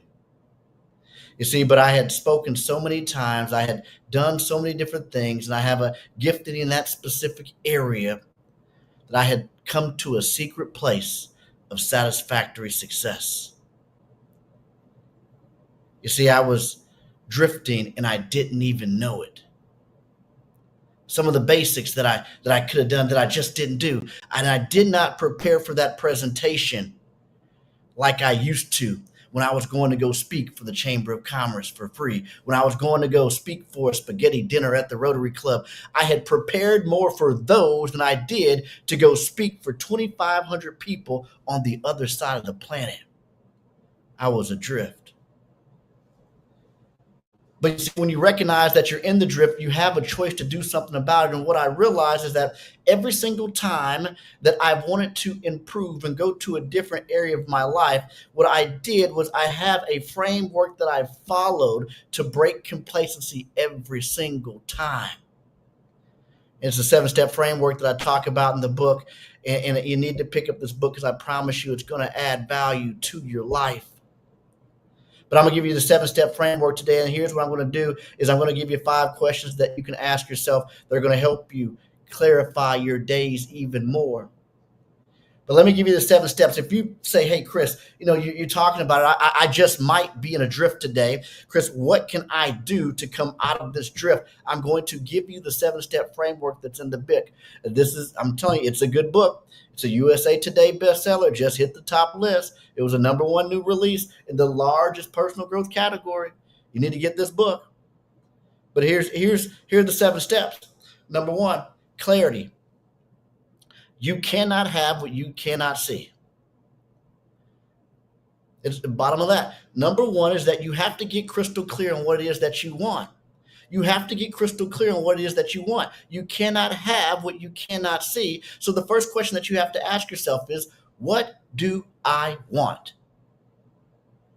Come on, think about those areas that are average in your life. Think about those areas that you're discontent. Think about those areas that just kind of give you a little subtle rumble inside your stomach. I want you to ask yourself the real question, what do I want? You see, when you get crystal clear on that, the action steps, the things that line up, it becomes to get easier to do these next steps. So when you're clear on what it is that you want, you can go to step 2. Step 2 is gathering. That's where we're going to purposefully collect information, insights, and experiences through what I call the BVACC method. You see, we have to gather knowledge. In order for you to do anything, you need 3 things. You need knowledge. Number 1, you have to gather some information. So we gather through what we call the BVACC: books, videos, audios, courses, coaching. Books, videos, audios, courses, coaching. We gather those things. And when you begin to gather those things, what that's going to do is that's going to give you a foundation in order for you to learn and grow. You see, I had the privilege to have lunch with a billionaire back in 2007. Now, I sat down at the table with this billionaire and, I had the opportunity to ask questions, and I had my notepad, my pen out, just like I did for John Maxwell. And I said, hey, excuse me, if I could ask one question, what would be the biggest thing that would make the greatest impact in my life? And without any hesitation, this billionaire said, read. Now, I smiled and I thought, okay, read, I can do that. No problem. But before I could answer it, he gave it to me and he said, Chris, he goes, at the age of 27, I was an illiterate bricklayer. And at 75, I'm a billionaire. And that's a result of reading over 5,000 books throughout my lifetime. He gathered information. He gathered. So once you're clear on what it is that you want, we need to gather information that can move us towards that specific goal. But the third thing that we have to do is we have to filter. We have to filter. You see, in our past, our success was determined on the information that we had access to. You see, there was a time in our history that, it was illegal for certain races or women to be able to read. We couldn't get into colleges. The formal education system wasn't for everybody. Your success was dependent on the information that you had access to. But today, now, it's opposite of that. We all have one of these phones right here, and we have access to all the information in the world. But now, our success is dependent on how we filter the information that we have access to. So the third that you have to do is you have to filter. And the way that we filter is that we take those books, videos, audios, courses, and conferences, and we layer them on the same topics. Where you're getting distracted, where you're getting overwhelmed is that you're doing all these different things not aligned. You're not layering, you're learning. So come on, let me see if anybody's guilty of this. You're reading a book on one topic, watching videos on another topic, listening to audio on another topic, taking a course on a different topic, going to a conference about something else. Anybody out there has ever done that before?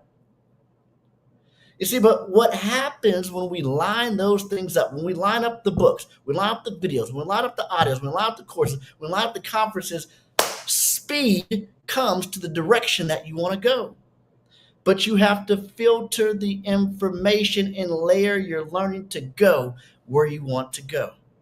The fourth step that we take inside the book is called guidance.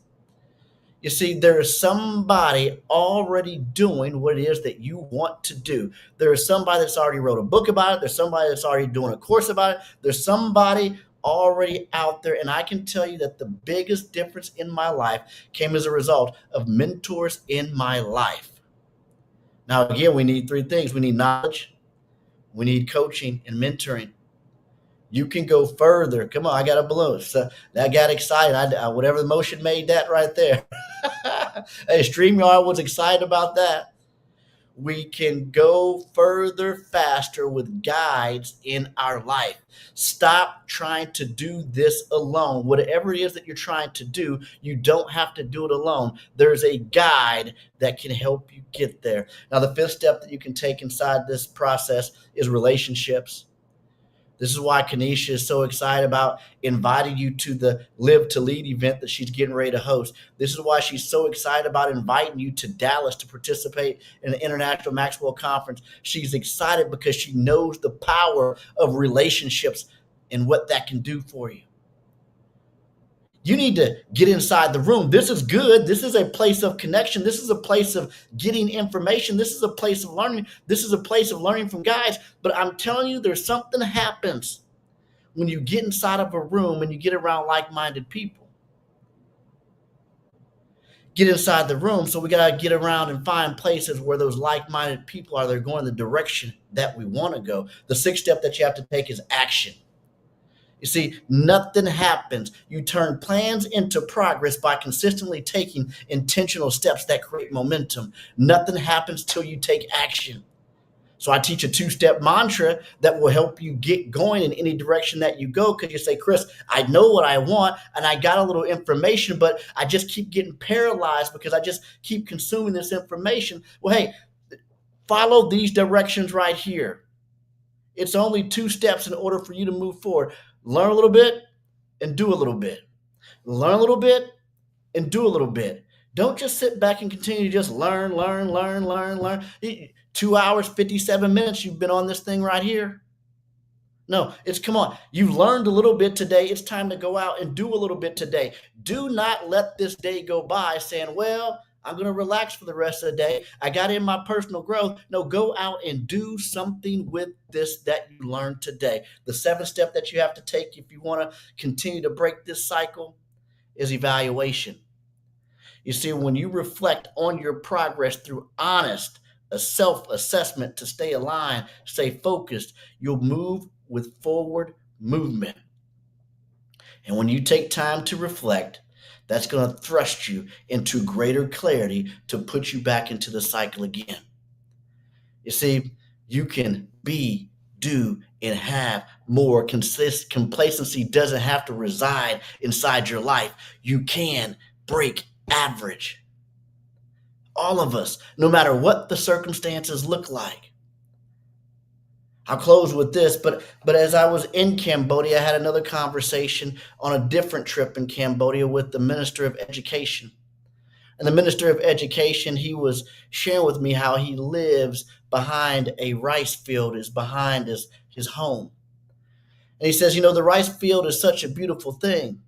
He says, but after the rice is harvested, what they do is they burn the rice field. And he goes, and it begins to look horrible. It's dead. It's black. It's gray. There's smoke coming from the ground. It's not pretty at all. He says, but what happens is that it's burnt. It looks done. It looks dead, but it gets seeded again for the next season. And he says, seemingly overnight, once the rain begins to come, the greenness begins to fill the fields again. And he said, what that reminds me of is that all of us, no matter what our circumstances look like today, with a little bit of water, with a little bit of nurturing, with a little bit of time, we can have more life. This is your time, despite the circumstances. This is your time, despite what it looks like. You can have more. You can come out of this drift and go into drive. Hey, it's been an honor and privilege to be with you today. Dr. Kenesha, thank you so much for having me. Oh my God. What the heck? This is amazing. Listen, folks, for this, Chris has 15 kids, he and his wife. I'm just saying. He's got like a couple of sets of triplets, a couple of sets of twins, maybe quadruplets. So he's not just a single man. Like he has a full on, he's committed to his wife and those 6 kids and the executive vice president of a team of over 65,000. That's just coaches, not the employees. And then this, right? So this is someone that has a huge plate, a lot of responsibility, but he's living what you see him talking about. And what I love about Chris, I get to see him at least twice a year at the conferences. Like he loves the coaches. He loves us. Like we've got this thing on the team where he's always like, I've got a first time ever. I've got a first time ever. Even this book, right? He didn't have to write this, folks. He's doing pretty good. If you are on a plane and you're talking and it's John Maxwell and you, I think you kind of have arrived just a smidge, right? So he didn't need to do this. But what he said to us 2 weeks ago, he said, coaches, I did this because I was you. I did this because I was you, and I want to show you what you can become. Folks, we have an opportunity. I'm just going to put another plug in to join the Maxwell Leadership Certified Team. I'm having a meeting on Tuesday. I'm telling you, we're going to Dallas in March. I'm trying to bring as many folks as I can get there. Why? Because it's changed my life, Chris, and I know that it's changed your life. Yeah, it truly has.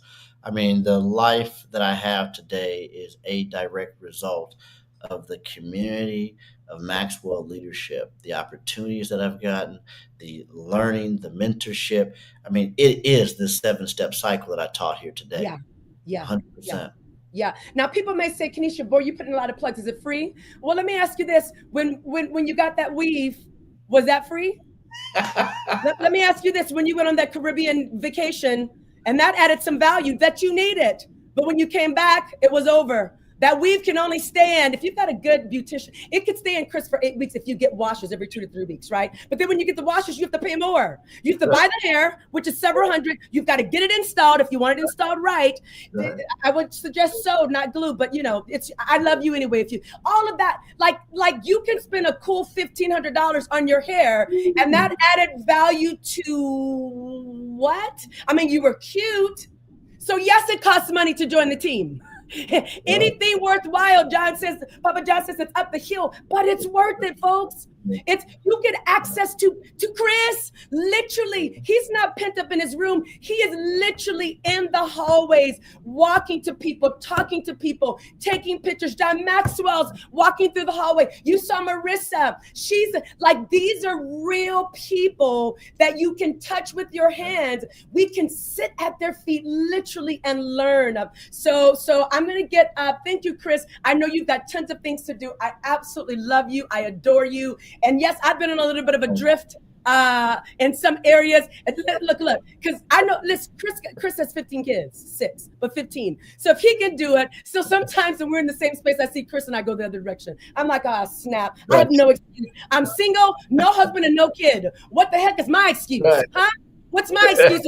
He's got a whole basketball team and a wife and leading 65,000, and he's still... I love it. Well, I appreciate you. I appreciate all that you do. Friends, please go out and buy his book. It's going to add massive value. And if you join the team with me, folks, we will get to see him together in Dallas, March 16th through 18th. So, Chris, I'm going to go ahead and let you go off the stage because I want to put up that QR code. I appreciate you. Love you, brother. So let's put up that overlay so that they can see one more time before we close out. Please scan that QR code. Go to my website, drkenesha.com. I have 2 meetings scheduled that I'll be doing. One this Tuesday. Listen, no pressure. No pressure. The person that brought me into the team, his name is Mark Moffat, last name Petit. And, I have a very strong personality. So, if you try to pressure me, it's my excuse to say no, right? So I was waiting for him to pressure me. I was daring him almost. There was no pressure. He just kept, every time I met with him, he just kept presenting the value to the point I lie not. It was July of 2018, and I had just gotten restored back to leadership in my church because I had an integrity issue, but, sat down, got restored. And at that leadership training, I literally heard the Lord himself. I just heard it in my spirit, join the Maxwell team and do it today. Do it today. Don't wait. And it was like I was arrested from the inside and joined the team. And I have never been the same. I am the better for it. So please do that. Also, I want to remind you that we are doing our book drive this November. I live in the high desert of Southern California. So Victorville, Barstow, Hesperia, Adelanto, Apple Valley. And so there's 65 elementary schools and those 5 school districts. And my company is giving away free books. So Chris, you heard him say he's going to sponsor a school. It takes about $500 to get a full class set. Now, that's a start, right? This is my first year doing this. So that's where we're starting. It's not where we're ending. But I'd love for you to partner with me. So when you scan that code, it's just to make a pledge, right? If you're like, Kenesha, man, I don't have, $500. I still want to get free books. Then there's an opportunity for you to give whatever you give. It's not going to help me. Like, this is going to children. I spent 22 years in public education teaching and 13 years as a principal of an elementary school. And what I know is a lot of our babies cannot read and they're being passed on. We have got to support reading. We have got to support these books. So again, that's your opportunity. You can go to my website. It's there, my social media, donations, the pledges. I want to say it ends tomorrow or Monday. Then we're going to open up the donation window because we're actually giving them away at my November 7th. I used to call it Live to Lead when I first started, and now it's sort of transformed. I'll have some Live to Lead speakers there virtually, but we will be there on November 7th. So again, we'd love to have you a partner there. I'm going to play a little commercial, then we're going to end our broadcast. And this is going to be about the Transform Growth Conference. You want to register for that? Be there, be square. Let's get that video going.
Thank you to our presenting sponsors for that conference, Desert Valley Hospital, Desert Valley Medical Group, Victorville Motors. Listen, I want you, if you're in the high desert, if you want to fly in, it is going to be a transformative day. Dr. John C. Maxwell will be there virtually by simulcast, but he's going to give us a message that's going to catapult us.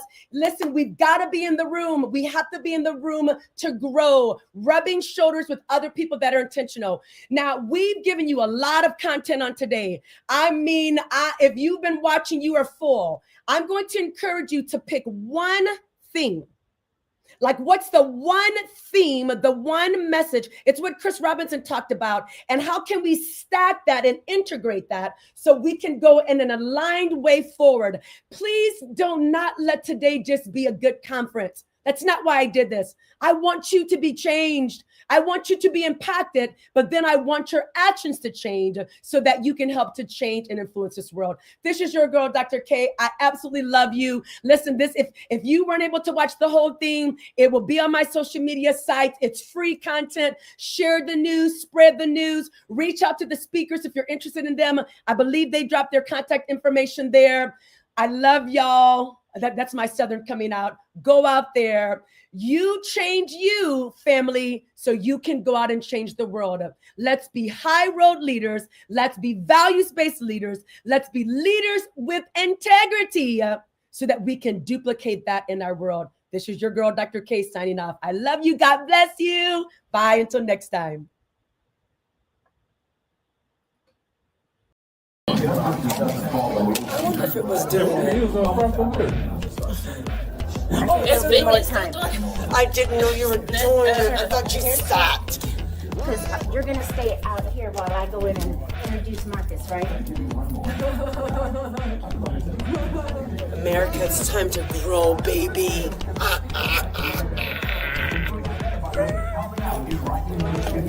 You're going to stay out here, right? While I go? Yeah.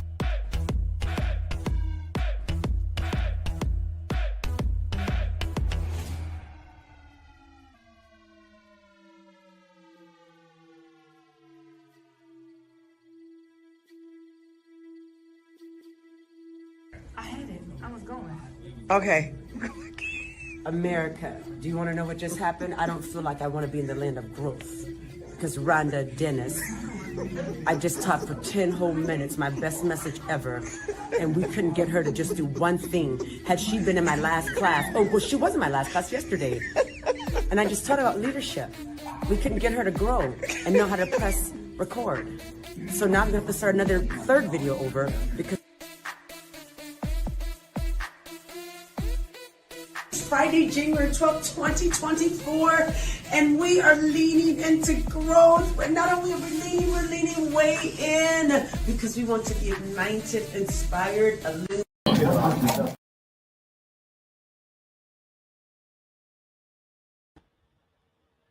Ooh, wait, is it over? Yeah, okay. Oh, low power, low battery mode. We did it! Dr. K. Girl, I was like, okay, who's doing the controls? I don't know who's doing the you hit the For control what? and then the last time to hit the video and then I hit the video and I had to start the video. I was like, I don't know who's doing what. So okay, no problem. We good. We good. We gonna talk to our people about what we gonna talk to them about. We gonna talk to them about their green screens and having a secure backdrop. I appreciate him being on it, but remember we talked about that last time? Yeah, and you know what? He was traveling. Yeah. He used to StreamYard all the time. So really, it's to my benefit because he really should have been on today, right? Like when you're at that level and you're traveling, why are you coming to a little freaking? So really, it is like, all right, like he. Did you hear him? He's going to Cambodia with John Mack. For that's no light deal. Like that's huge. He's on the way to Florida right now. Was he on the plane? Is that what's going on? No, I don't know where he's going. He's on the road doing what he does, right? Yes. He's probably going out of the country. Who knows? But he said yes, right? And he wanted to be on it. It was so good. Huh? It was good. It was good. I enjoyed all the speakers. I was like, now how the heck did I have two panels before, Odette? You know what I did this time? I taught. That the last 2 times, I think the other 3 times I didn't really teach, right? The other years when I first started this back in 2020, I used to be the last speaker each time. But this year I kind of played around with the format a little bit. And so with a couple of them, I thought I don't need to teach because I'm teaching kind of throughout. But especially with everything that happened this week, I kind of wanted to set the tone and let people know, here's what I believe, right? Here's what I believe. And so I think that's what took in the gap that not having that other panel would have saved us and spared us. It's the right number. It's the right number for 3 hours, 3 speakers and a panel. So you had so. Oh, really 4, right? Because if you include me. Well, yeah, yes, but with that, that's the right amount. Because before you had 2 panels and you had this, and you gave people time to be able to pull out. Is some of the things when I look at writing, when I'm doing the writing, I need like the pull out. I don't need these little short little something to get the point. If I'm gonna sit through 3 hours, I need some. I need to know why I'm sitting there. So So I'm asking for your honest feedback. Did I go too long this morning? You went kind of long. I need you to, I know you give them a heads up, but I need you to work on your timing. Yep. I think I kind of felt that too. You need to work on your timing. You set the stage, you set the tone. And if you're going to lead it, I know you always say, it's mine. I understand that. However, we said this the last time, people's time is valuable. Yeah. And I want you to, I understand there are like hiccups that happen and things like that, but I need you to cut my part down. I need you to, your stuff if nobody is on time, you need to be on time, and you need to hit your time, and you need to set them up right. Yep. Now you know what took me off, Odette? I didn't plan on praying and doing all of that. I was going to give like a bow your head for 3 seconds and then go into my teaching. And that would have done, and that means you would have had to cut down. Whatever your time is, that's the time I want you to stick with. And that's the most important thing. And so that in case someone runs over, because as you notice, your head people, they stuck to the time that you gave them. I need you to stick to your time. That's good, Odette. I received that. That's good. Because I felt it, right? Like I felt it internally. Like, man, I'm doing a lot of talking. And I think I've got to think about it this way. Like if I were doing a podcast by myself, great. But the whole point of bringing them on is to let their voice. So I think that's a little thing in my own head. My value system, right? I'm going to have to really keep that as my focus. I could just do my own podcast with myself if I just went the stage. If that's let's do that. But if you're the one on stage. Yeah, but you got big people on stage. Yes, you do. So that's the thing I keep driving at. To go where you're going to go is that you need to whatever you're about to do. I appreciate you praying, but I need you to really still be cognizant of your time. That's good, Odette. I receive it. So that we can start on time and end on time. Yep. Okay. Now, let me tell you this. When I first started out, it was, if I said 12, it was going to be 11:59:59. I never went over. What I do notice, though, and even some of these big speakers, not on my stuff, I went to a Brendan Bouchard. I think, girl, we were supposed to end at 4. We were there 2 hours later, and folks were there.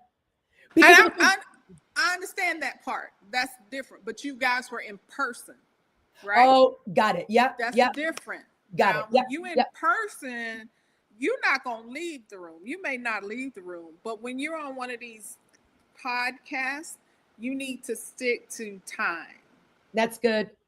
I got to mature in that. I have to mature in that. You need to stick to your time and call it a day and that kind of thing. Because you're, like you said, you had these big people online and you made them late and made them wait. And I appreciate them doing what they do, but we got to honor time. So we got to honor their time. And now this says the stream is not ended. Yeah, it did. End stream. Why does it? No, mine says in stream. I don't know. Hold on, let me see if we're still on. No, we all aren't we all? I don't know. I'm getting Oh no, ready. it's that video that's playing. How do I end the stream? The video. That in your blooper video. I need you to end the stream. It's But I trying did. to play outro. Huh?